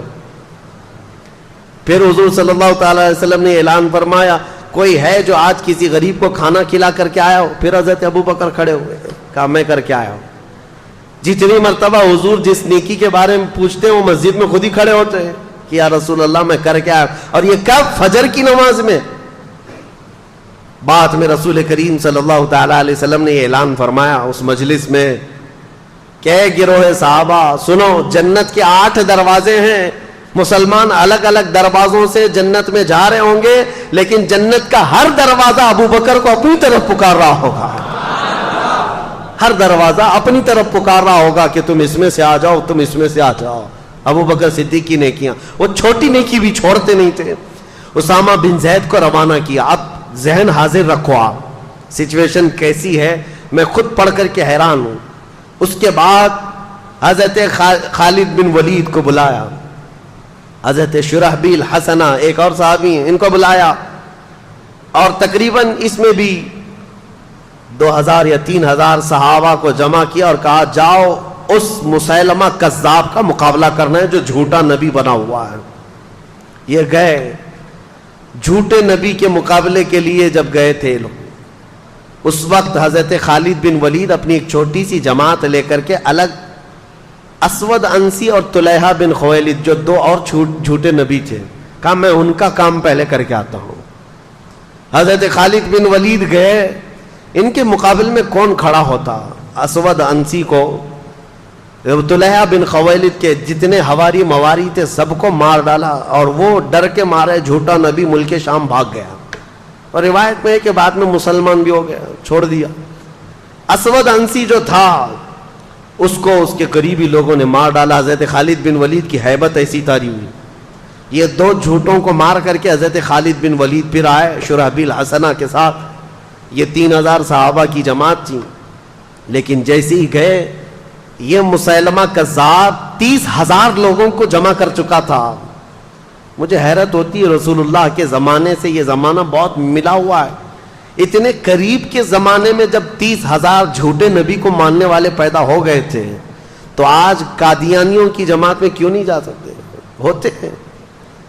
یا ہمارے دور کا جو دجال 100 سال پہلے جو گزرا، غلام احمد قادیانی، اس نے بھی نبوت کا دعویٰ کیا۔ یہ احمدی جماعت نام سے پوری دنیا میں پھیلی ہوئی ہے، قادیانیوں کی جماعت ہے، یہ اپنے آپ کو جماعت احمدیہ کہتے ہیں، اور سارے انٹرنیٹ پر بھرے ہوئے ہیں ویب سائٹس، اسلام نام سے جیسی ہی کھولیں تو احمدی جماعت کی ویب سائٹ کھولتی ہیں۔ یاد رکھنا نوجوانوں، غلطی سے ان کے زہر میں نہ چلے جانا، ساری باتیں وہی کرتے ہیں، لیکن بعد میں چل کر کے اپنے جھوٹے نبی کا عقیدہ دھیرے دھیرے ڈالتے ہیں، اور یہ کہتے نہیں غلام احمد قادیانی کو نبی مان لو تو محمد صلی اللہ علیہ وسلم کے خاتم النبیین ہونے میں کوئی فرق نہیں آتا، وہ رسول اللہ خاتم النبیین ہے لیکن یہ بھی نبی ہے۔ اور یہ ایسا جھوٹا نبی، جاہل، پنجاب کا رہنے والا، قادیان پنجاب میں، اور اس نے انگریزوں کی مدد سے جو نبوت کا دعویٰ کیا تھا، اور خود کے پتہ نہیں ایسی ایسی چیزیں گڑھ کر کے لائے، اس کی کتابیں بھی موجود ہیں، کیا بکتا تھا وہ سمجھ میں نہیں آتا، اور کہتا میرے اوپر وہی آتی ہے، اور فرشتے وہ بھی وہی انگلش میں لے کر آتے تھے۔ ہاں، انگلش میں 2 فرشتے آتے تھے، ٹیسو ٹیسو میسو میسو، اور یہ وہی، یہ ایک مذاق تھا، پوری امت نے اس کا انکار کیا ہے جھوٹے نبی کا۔ یہ جماعت آج جو پھیلی ہوئی احمدیہ جماعت، اس کو پہچانو، یہ کافر جماعت ہے، اس کا اسلام سے کوئی تعلق نہیں، رسول اللہ کے خاتم النبیین ہونے کا عقیدہ نہیں ہے تو وہ مسلمان ہو ہی نہیں سکتا۔ اب اس وقت کی بات کر رہا ہوں، مسیلمہ کذاب جھوٹا نبی، اس کے ساتھ 30,000 لوگ کھڑے تھے، 30,000 لوگ۔ اب جب مقابلے کی بات آئی تو سیدھا مقابلہ ہوا تھا صحابہ کا اور ان کا، لیکن صحابہ میں سے تقریباً 700 صحابہ حافظ قرآن وہاں شہید ہو گئے تھے۔ یہ بہت بڑی تعداد تھی شہادت کی، پوری تاریخ میں بتا رہا ہوں میں، جتنی جنگیں ہوئی ہیں اس میں 700 حافظ قرآن صحابہ شہید ہوئے تھے، جس کی وجہ سے حضرت ابوبکر صدیق رضی اللہ تعالیٰ عنہ نے بعد میں قرآن کو جمع کرنے کا حکم دیا تھا کہ اگر یہ سارے حافظ قرآن صحابہ شہید ہو گئے تو پھر قرآن کیسے محفوظ رہے گا۔ ان کے بعد یہ قرآن کی حفاظت کا حکم، قرآن کی جمع کرنے کا حکم ہوا۔ اب ایک اور بات میں مزے کی بتاؤں، جنگ احد میں حضرت امیر حمزہ رضی اللہ تعالیٰ عنہ کو شہید کرنے والے ایک حبشی غلام جن کا نام وحشی ہے، وہ ابو سفیان اور ہندا کا غلام تھا۔ ہندا نے ایک قسم کھائی تھی کہ امیر حمزہ کو قتل کرنے کے بعد سینہ چاک کر کے میں کلیجہ چباؤں گی، کیونکہ اس کے بھائی اور باپ کا قتل کیا تھا امیر حمزہ نے جنگ بدر میں۔ تو امیر حمزہ کو قتل کرنے والا وحشی، نام ہی وحشی تھا لیکن کالے قسم کے حبشی، امیر حمزہ کو نیزہ مار کر کے شہید کیا تھا۔ بہت تیر انداز، ایسا نشانہ لگانے میں ماہر، ایسا نشانہ کہ بہت دور سے اگر وہ ایک باریک سی چیز کو بھی رکھ دیا جائے تو اپنے نیزے سے نشانے پر لگا دیتے۔ تو امیر حمزہ اس کے نیزے سے شہید ہوئے۔ لیکن حیرت کی بات یہ ہے کہ وہ وحشی بعد میں اسلام میں داخل ہوئے اور رسول اللہ کے صحابی بھی بنے۔ میرے آقا نے بہتوں کو معاف کیا ہے، بہتوں کو معاف کیا ہے، لیکن یہ وحشی، اب ہم انہیں حضرت وحشی کہتے ہیں، ہمیشہ اس غم میں رہتے تھے کہ میں نے رسول اللہ کے چچا کو قتل کیا ہے، رسول اللہ کے قریبی چچا اور سپہ سالار اسلام بطل جلیل اللہ کے شیر کو میں نے قتل کیا۔ اپنے آپ میں وہ غمگین رہتے تھے کہ میں نے کیسے کو قتل کیا، اس کا کفارہ انہیں ادا کرنا تھا۔ پھر جیسے ہی حضرت خالد بن ولید کیا یہ لشکر نکلا تھا مسیلمہ کذاب کو مارنے کے لیے، اور جنگ بہت سخت ہو گئی تھی، 700 صحابہ شہید ہو گئے تھے، اس وقت جانتے ہیں سب سے اہم کردار ادا کیا تھا یہ حضرت وحشی نے۔ نشانہ باز کی ضرورت تھی، مسیلمہ کذاب چھپ چھپ کر کے بیٹھتا تھا، اس کے اطراف لوگوں کی بھیڑ ہوتی، چھپتا تھا۔ یہ حضرت وحشی نے جو نیزہ حضرت امیر حمزہ کو مارا تھا نشانے سے، اس جنگ کے میدان میں بڑی دور سے نیزہ چلایا تھا تو سیدھے مسیلمہ کذاب کی پیشانی میں گھس گیا۔ وہ جھوٹا نبی ایک ہی دم میں مر گیا، نیچے زمین پر آ گیا۔ وہ حضرت وحشی کہتے تھے میں نے یہ کفارہ ادا کر لیا، زمانے جاہلیت میں نے ایک بطل جلیل کو قتل کر دیا تھا، زمانے اسلام میں دنیا کا سب سے بڑا دجال جھوٹا نبی تھا، اس کو میں نے قتل کیا۔ یہ جنگ سرو کر لیا حضرت ابوبکر صدیق نے۔ اب سنیے، حالات ایسے تھے کہ ایک طرف حضرت خالد بن ولید مسیلمہ کذاب سے لڑنے کے لیے گئے ہیں، ایک طرف حضرت اسامہ بن زید 10,000 کا لشکر لے کر رومیوں سے لڑنے گئے، ان کے باپ کا بدلہ بھی لینا تھا، رومیوں سے لڑنے کے لیے گئے۔ اور تیسری طرف زکوٰۃ کے منکرین جو تھے وہ کہہ رہے تھے ہم زکوٰۃ نہیں دیں گے۔ حضرت ابوبکر صدیق، سارے صحابہ جو موجود تھے، اکثر تو جا چکے 2 جنگوں میں بلکہ کئی جنگوں میں، خود حضرت ابوبکر موجود ہیں اور کچھ صحابہ تھے، کہا کہ اٹھو وہ زکوٰۃ کے جو منکرین ہیں ان سے ہم جا کر لڑیں گے۔ حضرت عمر نے کہا کیا پورا مدینہ خالی کر دو گے آپ؟ خلافت پہ ابھی آئے بیٹھے ہیں اور آنن فانن آپ ساری لڑائیاں، ادھر بھی ادھر بھی وہ بھی یہ بھی، یہ زکوٰۃ کے جو منکرین ہیں ان کو بعد میں نپٹ لیں گے۔ صدیق اکبر نے کیا کہا جانتے ہو؟ اے عمر، اسلام سے پہلے جو تمہارے اندر شدت تھی، جو جلال تھا، وہ کہاں چلا گیا؟ دین اور ایمان کے متعلق تمہارا غضب ٹھنڈا کیوں ہو گیا؟ اور پھر کہتے ہیں سارے مدینے والے آ کر مجھے روک دیں کہ یہ منکرین زکوٰۃ سے لڑنا نہیں چاہیے۔ کہتے ہیں قسم خدا کی، وہ ایک بکری کا بچہ بھی جو زکوٰۃ میں پہلے دیتے تھے، اگر وہ بھی ان لوگوں نے دبا کر کے رکھ لیا تو یہ ابو بکر ان سے لڑتا رہے گا چاہے مدینے والوں کے چھتڑے اڑ جائیں۔ کیوں؟ اس کو ہلکے میں نہیں لیتے تھے۔ کہا آج انہوں نے زکوٰۃ کا انکار کیا، کل نمازوں کا انکار کریں گے، اس کے بعد پھر وہ دین اسلام کی بنیادوں کو ہلا دیں گے۔ یہ ہوتی ہے خلافت کی اہم ذمہ داری کو سمجھنا۔ برائی جب شروع ہو تو اس کے ناکے پر ہی روک لگا دینا چاہیے، یہ نہیں کہ بڑھنے کے بعد دیکھیں گے مقابلہ کر کے روک لیں گے، نہیں۔ حضرت ابوبکر صدیق نے منکرین زکوٰۃ سے لڑنے کے لیے بھی صحابہ کو بھیج دیا، اور یہ تینوں محاذ پر گئے ہوئے صحابہ کوئی بھی ناکام واپس نہیں لوٹا، کوئی ناکام نہیں لوٹا۔ حضرت اسامہ بن زید کی عمر تو 19 سال کی تھی، رومیوں کے دانت کھٹے کر کے ان کو کھدیڑ کر کے واپس تشریف لائے، خالد بن ولید اسود انسی کو بھی مار دیا, طلحہ خویلد کا فتنہ بھی ختم کیا, مسیلمہ کذاب جھوٹے نبی کو بھی مار دیا, سات فتنے ختم کر کے حضرت خالد بن ولید وہاں سے لوٹ رہے تھے. اور یہ منکرین زکوٰۃ کے لیے جو صحابہ گئے تھے وہ سارے منکرین زکوٰۃ جو زکوٰۃ دینے سے انکار کر رہے تھے ایسے ڈر گئے کہ سچی توبہ کیا اور ساری زکاتیں لا کر مدینے میں جمع کر دیا. یہ سارے فتنے ایک ساتھ ختم کیے تھے سیدنا ابو بکر صدیق رضی اللہ تعالی. خلافت, سیاست اور حکومت. اس کے بعد کیا آپ کب سوتے تھے, کب جاگتے تھے اور کب یہ سارے کام کرتے تھے؟ یہ ایک صحابی حضرت مثنى, ابھی یہ سب واپس آئے نہیں ہیں. سنو, اسامہ بن زید آئے نہیں, خالد بن ولید آئے نہیں, زکوٰۃ کے منکرین آئے نہیں. ایک صحابی عراق سے آئے, عراق کے رہنے والے حضرت مثنى رضی اللہ تعالی. یہ خود مسلمان تھے اور ان کا خاندان عیسائی تھا. یہ آئے اور کہا اے خلیفہ اسلام, عراق کے لوگ, ملک شام کے لوگ, ایران کی حکومت تھی اس وقت, میں نے تاریخ میں پہلے ہی بتایا, پرشین امپائر, فارس کے لوگ, یہ مسلمان یہ عربوں سے اتنا شدید چڑھتے تھے. اب سنیے, عرب کی اور ایران کی جنگ آج کی نہیں ہے, یہ بہت پرانی ہے. آج بھی ان لوگوں کی لڑائیاں چلیں, ایرانی عربوں کو نہیں مانتے, عرب ایرانیوں کو نہیں مانتے. یہ بہت پرانی ان کی شقاوت ہے, آپس میں دشمنی ہے.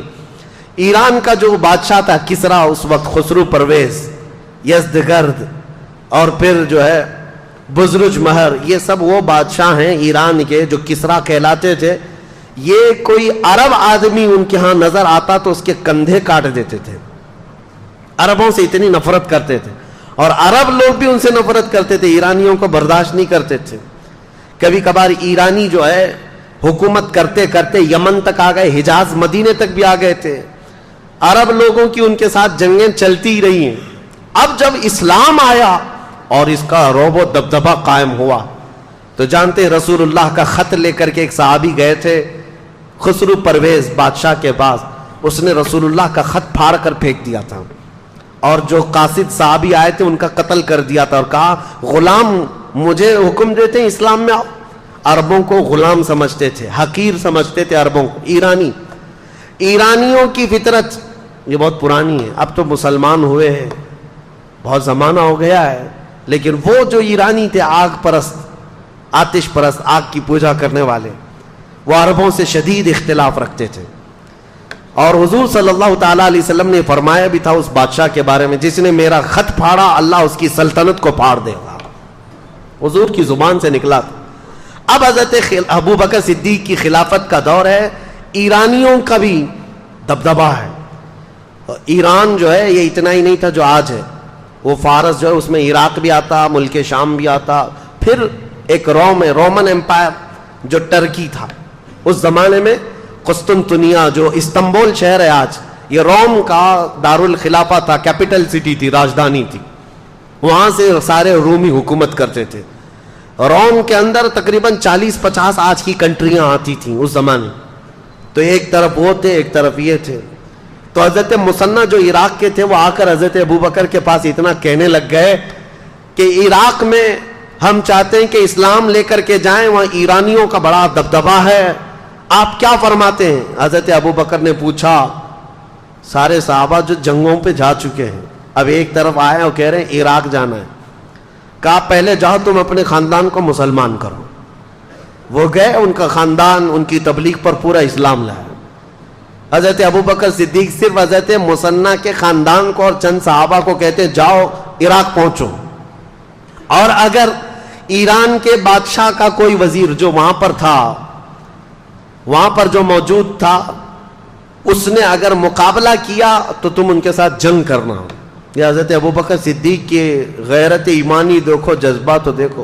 ایک خاندان اور تھوڑے صحابہ کو ایران جیسی حکومت کے کسی وزیر سے لڑنے کے لیے بھیج دیے, اور وہ صحابی بھی ہیں, ایسا نہیں کہہ رہے ہیں کہاں بھیج رہے ہیں آپ, وہ بھی ایمان کامل کے ساتھ چل پڑے. بیچ راستے میں تھے حضرت خالد بن ولید, یہ مسیلمہ کذاب کو قتل کر کے آ رہے تھے. حضرت ابو بکر نے یہیں سے خط لکھ دیا خالد بن ولید کو کہ مدینے مت آنا, جتنے صحابہ تمہارے ساتھ بچے ہیں ان سب کو لے کر کے عراق کی فتح کرنے چلے جانا. مدینے آنے تک بھی نہیں دیا. حضرت خالد بن ولید خط کو چومتے ہیں اور وہیں سے عراق چل پڑتے ہیں. ان میں سے کوئی ایک نے بھی یہ نہیں کہا گھر جائیں گے آرام کریں گے.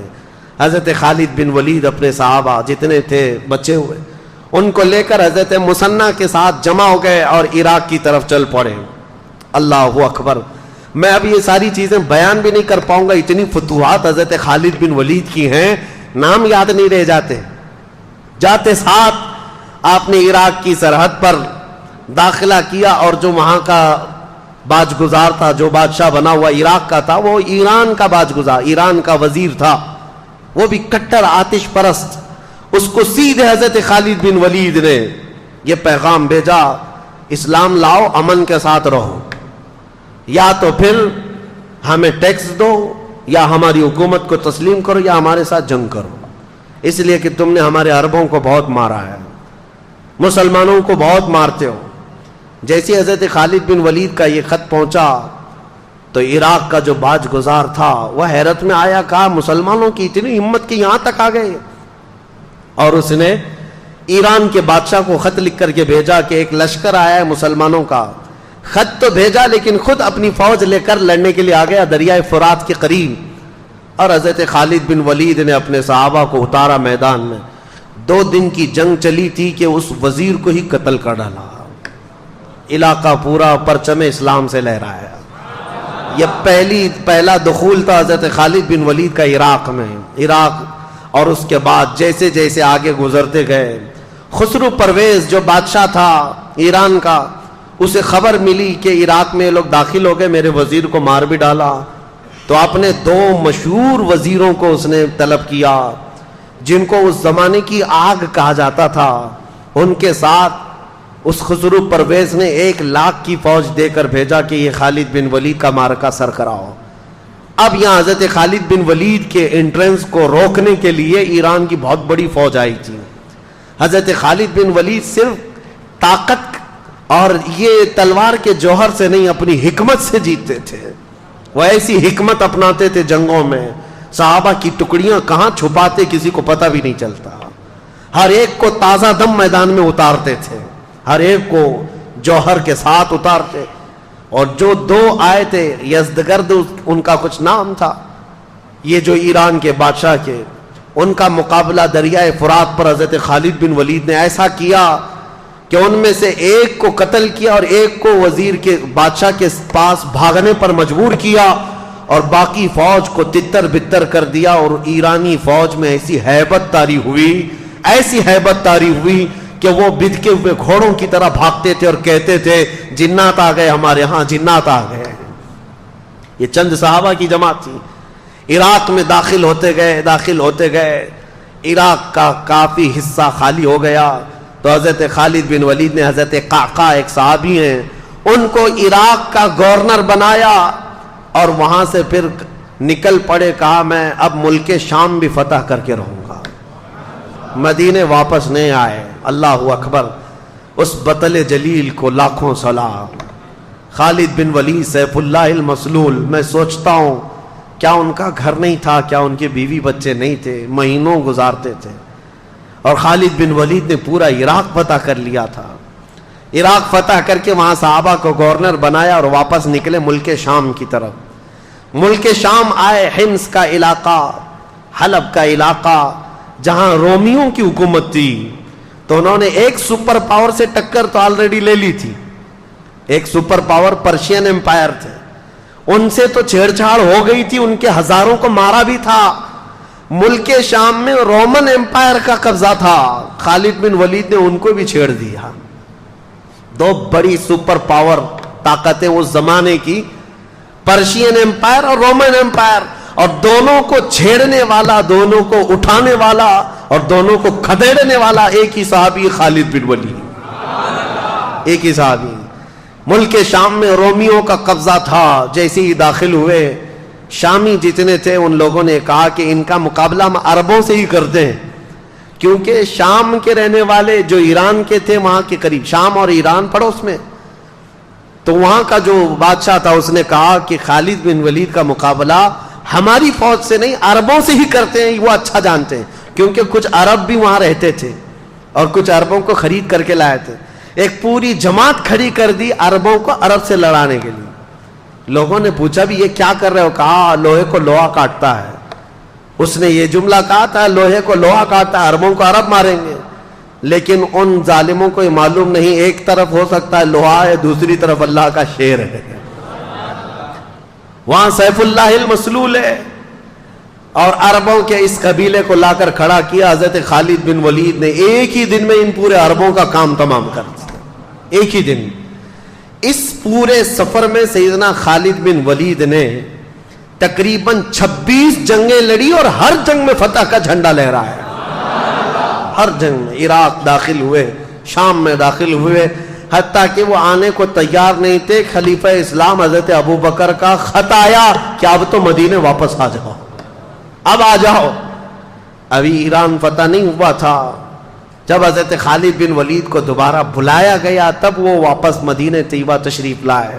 اتنے علاقے قبضہ کر کے آئے تھے، فتح کر کے آئے تھے.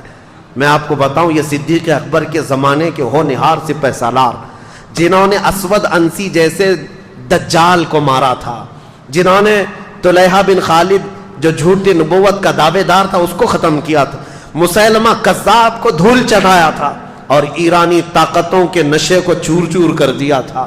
عراق کو فتح کیا، شام کو فتح کیا، واپس مدینہ طیبہ میں آئے. خالد بن ولید رضی اللہ تعالیٰ عنہ کی حضور کے ساتھ جو زندگی گزری وہ صرف 4 سال کی ہے، صرف 4 سال کی صحبت ہے میرے آقا صلی اللہ تعالیٰ علیہ وسلم کی. اس 4 سال کی صحبت کا عالم یہ ہے. اور پھر فرماتے ہیں پوری زندگی میں انہوں نے 125 جنگیں لڑی. انشاءاللہ العزیز کل ان کی باقی جنگیں بھی بتاؤں گا جو حضرت عمر کے زمانے میں لڑی، حضرت عمر کا دور. یہ خلافت صدیق اکبر کے اہم واقعات جو میں نے بتایا آپ کو. فتوحات اسلام بڑھتی گئیں، اسلام مدینے سے نکلا ہے، پھر عراق میں پہنچ گیا، ملک شام میں پہنچ گیا، خطہ عرب جو آج کا ہے حجاز نجد تک پہنچ گیا، یمن تک چلا گیا. حضرت ابوبکر صدیق کے زمانے میں یہ اسلام کی سرحدیں تقریباً 15 لاکھ اسکوائر کلومیٹر تک پھیل گئی تھی، بہت دور تک جا چکی تھی. یہ صدیق اکبر کا زمانہ بہت ہی روشن زمانہ تھا، لیکن آپ کو زیادہ دن نہیں ملے. ٹوٹل آپ کے پاس 2 سال 3 مہینے تھے خلافت کے. 60 سال کی عمر تو تقریباً ہو چکی تھی آپ کی جب آپ خلافت پر آئے، اور 63 سال کی عمر میں آپ وفات پائے، جتنی رسول اللہ صلی اللہ علیہ وسلم کی ظاہری زندگی تھی.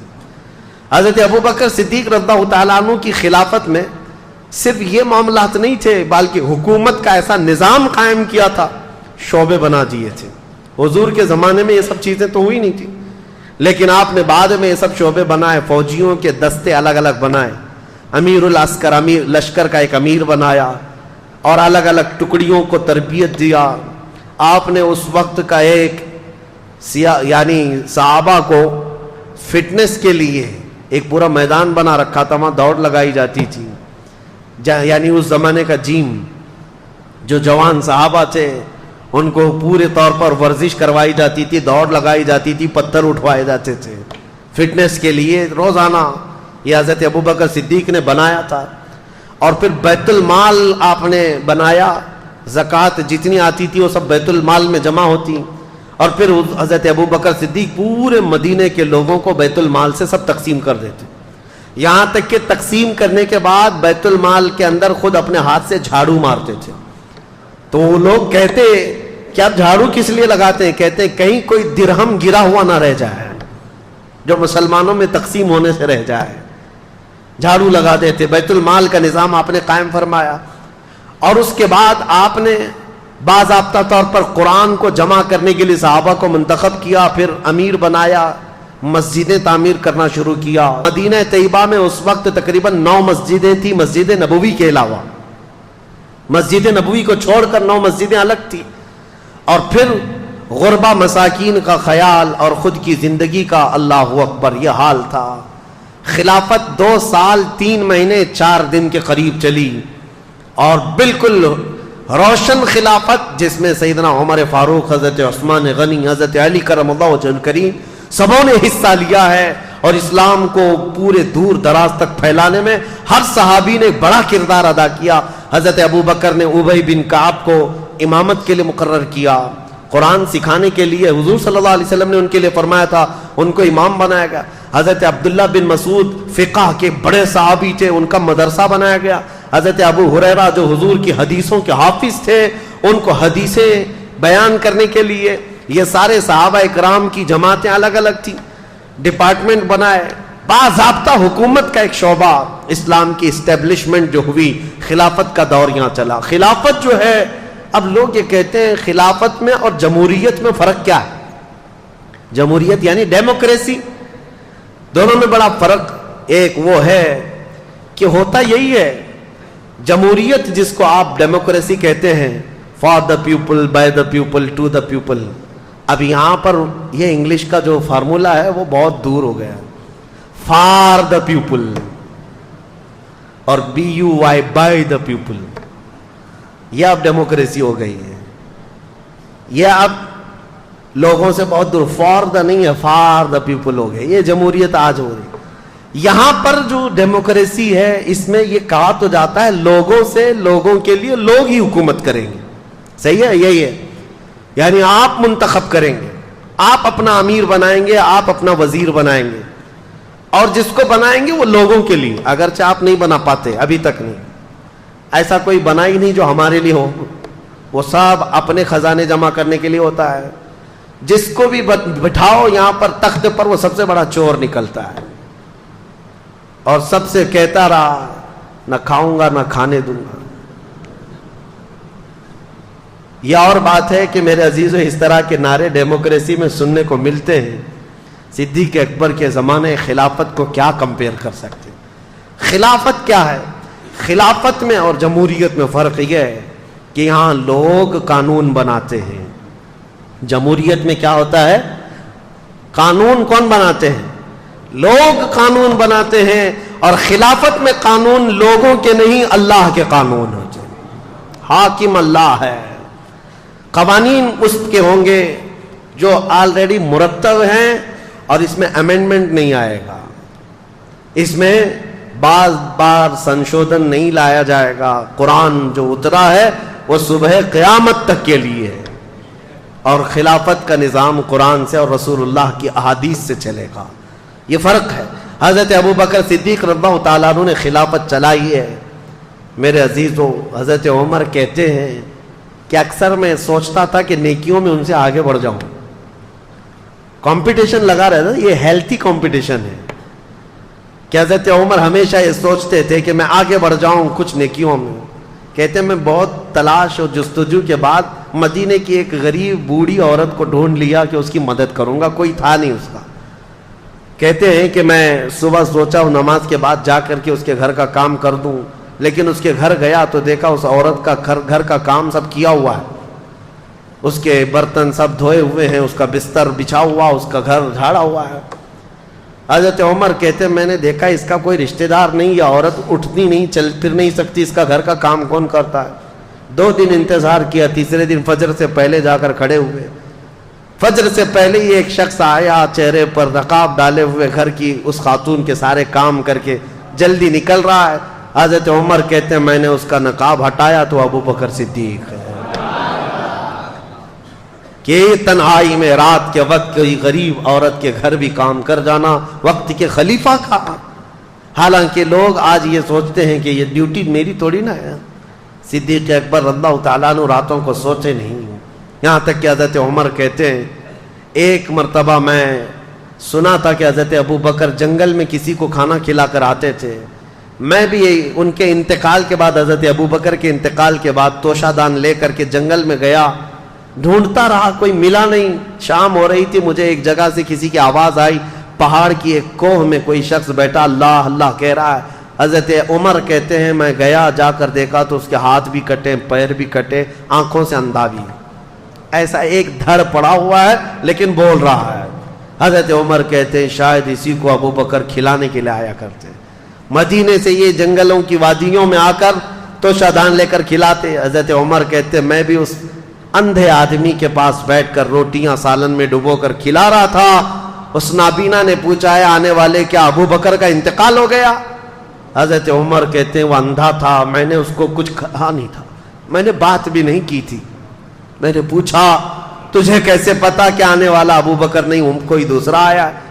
وہ اندھا کہتا ہے اس لیے کہ ابو بکر کو معلوم تھا میرے منہ میں دانت نہیں، وہ روٹی اپنے منہ سے چبا کر میرے منہ میں ڈالتے ہیں، اور تو نے پوری روٹی میرے منہ میں ڈالی تو سمجھ میں آ گیا کہ آج کوئی نیا آدمی آیا ہے. حضرت عمر کہتے ہیں اس دن میں کھڑا ہوا کہا اللہ کی قسم پوری زندگی بھی لگا دوں تو ابو بکر کے آگے نہیں بڑھ سکتے، صدیق اکبر کے آگے نہیں بڑھ سکتے. حضرت عمر یہ کہتے بھی تھے حضرت ابو بکر سے کہ ابو بکر میری زندگی کی پوری نیکیاں لے لو، پوری نیکیاں لے لو، وہ ایک رات مجھے دے دو جو غار ثور میں رسول اللہ کے ساتھ گزاری تھی، وہ ایک رات دے دو. وہ ظاہر سی بات ہے میرے عزیزوں، صدیق اکبر ہجرت کے وقت ساتھ ہیں رسول کریم صلی اللہ تعالی علیہ وسلم. جان حدیثیں آج بھی اٹھاؤ، بخاری شریف مسلم شریف حدیثوں میں آپ پڑھیں گے کہ رسول کریم صلی اللہ تعالی علیہ وسلم فلاں جگہ تشریف لائے، ابو بکر ساتھ میں تھے، عمر ساتھ میں تھے. پہاڑ پر گئے احد پر، رسول اللہ اور ساتھ میں ابو بکر تھے، عمر تھے. جہاں جہاں دیکھو حدیثوں میں ابو بکر ساتھ ہیں، عمر ساتھ ہیں، یہ حدیثوں میں موجود ہے. اور صدیق اکبر رضی اللہ تعالیٰ عنہ کا زمانہ خلافت پورے مدینے والوں کے لیے ایسا خوشگوار زمانہ تھا. ٹھنڈیوں کے دن آئے، جاڑے کے دن تھے. صدیق اکبر رضی اللہ تعالیٰ عنہ نے ٹھنڈے پانی سے غسل کر لیا، جاڑا لگ گیا، سردی پکڑ لی. ربیع الاخر کا مہینہ تھا اور اسی جاڑے کی شدت نے آپ کو ایسا کمزور کر دیا، اتنا کمزور کر دیا کہ آپ مرض الموت میں آ گئے، موت کی بیماری. بستر پر آئے، لوگ آنے لگے. اس وقت آپ سے بھی یہ کہا گیا کہ آپ کسی کو جانشین مقرر کریں، تو آپ نے صرف یہ کہا تھا کہ عمر سب سے بہترین شخص ہیں، تم چاہو تو منتخب کر لو اپنے اعتبار سے. صدیق اکبر رضی اللہ تعالیٰ عنہ 13 ربیع الثانی 13 ربیع الاخر کو اس دار فانی سے کوچ کر گئے.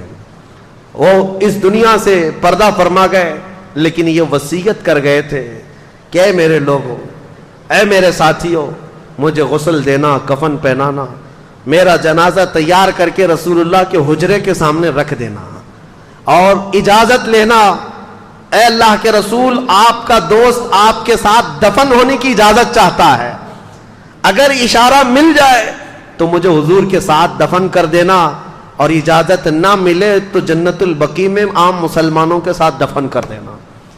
سوچو میرے عزیزو صحابہ کا عقیدہ کیا تھا. حضور کی وفات ہو چکی، حضور کی قبر کے پاس جا کر حضرت ابو بکر کہتے ہیں اجازت لینا، اور صحابہ نے بھی یہ نہیں کہا کیسے ہم اجازت لیں گے. پتہ ہے چلا صحابہ کا بھی عقیدہ وہی تھا، تو زندہ ہے واللہ، تو زندہ ہے واللہ، میری چشم عالم سے چھپ جانے والے چمک تجھ سے پاتے ہیں سب پانے والے، میرا دل بھی چمکا دے چمکانے والے. صدیق اکبر رضی اللہ تعالیٰ عنہ کی وفات کے بعد، آپ کی غسل کے بعد، تکفین و تجہیز ہونے کے بعد حضرت عمر فاروق نے آپ کی نماز جنازہ پڑھائی. حضرت عمر فاروق رضی اللہ تعالیٰ عنہ نے نماز جنازہ پڑھائی، اور اس کے بعد جنازہ لا کر رسول پاک صلی اللہ تعالیٰ علیہ وسلم کے حجرے کے سامنے رکھا گیا، اور پکار کر کے حضرت عبد الرحمن حضور صلی اللہ تعالیٰ علیہ وسلم کی بارگاہ میں عرض کرتے ہیں یا رسول اللہ علیہ الصلاۃ والسلام، آپ کا خلیل آپ کے ساتھ دفن ہونے کی اجازت چاہتا ہے. ابھی صحابہ موجود تھے، وہ باہر کھڑے ہو کر عرض کر رہے تھے، اچانک حجرے رسول کے دروازے کی چٹخنی کھلی، دروازہ خود سے کھل گیا، آواز آئی ادخل الحبیب الی الحبیب، حبیب کو حبیب کے ساتھ داخل کر دو. صدیق اکبر رضی اللہ تعالیٰ عنہ کو باضابطہ اندر داخل کر کے حضور کے پہلو میں، جہاں سے حضور کا شانہ شروع ہوتا ہے، قبر بنائی گئی، لحد بنائی گئی، اور صدیق اکبر رضی اللہ تعالیٰ عنہ کو اس قبر انور میں دفن کیا گیا. سلام ہو اس تربت انور پر جس نے سب سے پہلے اسلام قبول کیا، جس نے سب سے پہلے رسول اللہ کا دامن تھاما. اور ہر گھڑی ایک جنگ ایسی نہیں، ایک جہاد ایسا نہیں جس میں صدیق اکبر کبھی پیچھے رہے ہوں. صحابہ کہتے ہیں، حضرت علی کرم اللہ وجہہ الکریم کہتے ہیں، وہ بڑے بہادر بطل جلیل کہتے ہیں جنگ بدر میں ایسے حالات پیش آ گئے تھے کہ ہم لڑنے کو تو تیار تھے، ہر کوئی لیکن رسول اللہ کی حفاظت کا مسئلہ سب سے بڑا سخت تھا. سب صحابہ اس سے ڈرے ہوئے تھے کہ صحابہ میں سے کون ہے جو رسول اللہ کی حفاظت کے لیے کھڑا ہوگا, کیونکہ اگر ان کے ہوتے ہوئے حضور کی تک ایک تیر بھی پہنچ گیا تو صبح قیامت تک اس صحابی کا نام لیا جائے گا. ان کے ہوتے ہوئے رسول اللہ کو تیر پہنچا تھا. صحابہ اس ذمہ داری سے ڈرے ہوئے تھے. حضرت علی کرم اللہ وجہہ الکریم کہتے ہیں بدر کے اس میدان میں سب صحابہ جہاں ڈرے تھے, سب سے پہلے آگے آنے والے حفاظت مصطفیٰ کے لیے وہ صدیق اکبر کی ذات تھی. کہا میں آگے رہوں گا. حضرت ابو بکر صدیق بدر کے میدان میں حضور کے محافظ بن کر ڈیفنس کے طور پر ایسے کھڑے تھے. عزیزان گرامی, یہ ایک وقت نہیں, ہجرت کا سفر یاد کرو. جب مکہ سے ہجرت کر کے مدینے میرے آقا جا رہے ہیں, غار ثور میں سانپ سے اپنے آپ کو ڈسوا لیا لیکن پیر نہیں ہٹایا. جان جانے کے قریب تھی لیکن حضور کی نیند ان کو عزیز تھی. اور سفر میں جب چل رہے تھے کبھی حضور کے آگے جاتے, کبھی پیچھے جاتے, کبھی دائیں کبھی بائیں. حضور نے پوچھا ابو بکر یہ کیا کر رہے ہو, راستے میں چل رہے ہو, کبھی آگے جاتے ہو, کبھی پیچھے, کبھی دائیں کبھی بائیں. صدیق اکبر کہتے ہیں یا رسول اللہ دشمنوں کے حملے کا مجھے خوف ہے, کبھی تیر سے ادھر نہ آ جائے, کبھی ادھر سے تیر نہ آ جائے, کبھی ادھر سے نہ آ جائے. بار بار ڈر کر کے چاروں طرف حضور کے گھومتے تھے کہ کوئی تیر آئے تو حضور تک نہیں پہلے مجھے لگ جائے. حضور کی حفاظت کا اس قدر خیال کرنے والا مسلمانوں کا عظیم خلیفہ. اور پھر جانتے ہو مدینہ قریب آ رہا تھا ہجرت کے وقت. ان کی وہ ادا مجھے بڑی عجیب لگتی ہے, بڑی بھا جاتی ہے, کسی کی سوچ وہاں تک نہیں جاتی. حضور کے ساتھ صدیق اکبر آ رہے ہیں مدینے میں. مدینے والے بے تاب تھے, بے قرار تھے. حضور کا استقبال کرنے کے لیے پورے اونچے ٹیلے پر کھڑے ہو گئے تھے ثنیۃ الوداع کی گھاٹی میں. بچیاں ہیں, جوان ہیں, بوڑھے ہیں, حضور کی ایک جھلک دیکھنے کے لیے کھڑے تھے. اور جب ابو بکر صدیق اور رسول اللہ مدینے کے قریب تر آنے لگے, صدیق اکبر نے کیا کیا, اپنا جبہ اتار دیا. اپنا جبہ اتار کر کے اونچا کر کے رسول اللہ پر سایہ کرنے لگ گئے. حضور صلی اللہ تعالی علیہ وسلم پر کپڑا اس طرح سایہ کر کے چلنے لگے. پورے سفر میں تو یہ نہیں کیا, مدینہ دکھنے لگا تو جبہ اٹھا کر سایہ کرنے لگ گئے. حضور نے پوچھا اے ابو بکر یہ کیا کر رہے ہو؟ صدیق اکبر کا ایمان دیکھو. کہتے ہیں یا رسول اللہ مدینے والے نئے لوگ ہیں, ابھی انہوں نے آپ کو دیکھا نہیں, کہیں انجان میں مجھ جیسے غلام کو وہ رسول نہ سمجھ لیں. میں اپنا جبہ اٹھا کر آپ پر سایہ اس لیے کر رہا ہوں تاکہ دنیا ہمیشہ پہچانے غلام غلام ہوتا ہے, رسول اللہ کے ساتھ یہ چل رہا ہے. میرے عزیزوں, صدیق اکبر کا یہ ایمان, یہ جذبہ, یہ ہزاروں فضیلتیں ہیں. میں آج ان کی خلافت کا اصل دور, ان کی خلافت کی فتوحات عرض کرنے آیا تھا. تاریخ خلافت جس دن سے قائم ہوئی اور ان کی وفات تک 2 سال 3 مہینے 4 دن, یہ ایسا سنہرا دور تھا کہ آج بھی تاریخ میں رقم ہے. اپنے غیروں نے بھی اس کا اقرار کیا ہے. ابو بکر اور عمر جیسی خلافت دنیا میں دیکھی ہی نہیں گئی ہے. حضرت ابو بکر صدیق رضی اللہ تعالیٰ عنہ کی وفات کے بعد جو حالات پیش آئے میرے عزیزوں وہ بہت عظیم حالات ہیں, کیونکہ حضرت عمر کا دور آنے والا ہے. لیکن اتنی بات میں عرض کروں گا, صدیق اکبر کی خلافت کا دور ختم ہونے کے بعد ہماری تقریر آج اس بات پر ختم ہوتی ہے ایسے نکمے ان کو کیا خراج عقیدت پیش کرے. آج مجھے افسوس ہوتا ہے ان بدبخت کیڑوں پر جو صدیق اکبر پر انگلی اٹھاتے ہیں, کبھی ان کی خلافت پر, کبھی ان کی سیادت پر, کبھی ان کی عمارت پر. یاد رکھو آج لوگ کسی نہ کسی طرح تمہارے محلوں میں داخل ہو کر کے الگ الگ شوشے چھوڑ رہے ہیں, ان کا پہلا نمبر, ان کا پہلا نمبر. نہیں, رسول اللہ کے بعد پوری امت میں سب سے افضل کوئی ہے وہ صدیق اکبر کی ذات ہے. یہی عقیدہ ہر سنی کا ہونا چاہیے.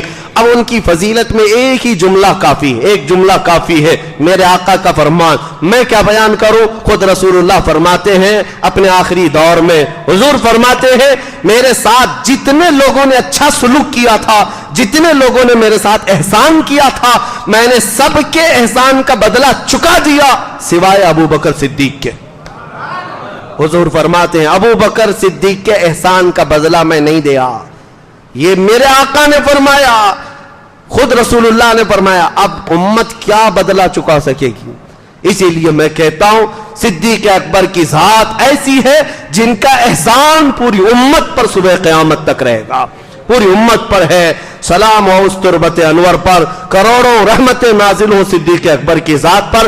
مولا کریم تیری بارگاہ میں دعا ہے، یہ چند مسلمانوں کی سنی صحیح العقیدہ جماعت تیری بارگاہ میں دعا یہ کرتی ہے کہ مولا گمراہ عقیدوں سے ہماری حفاظت فرما، اور قیامت کے دن جب ہمیں تو اٹھائے تو صدیق اکبر کے ساتھ رسول اللہ کی جماعت میں حشر فرما۔ وآخر دعوانا ان الحمدللہ رب العالمین۔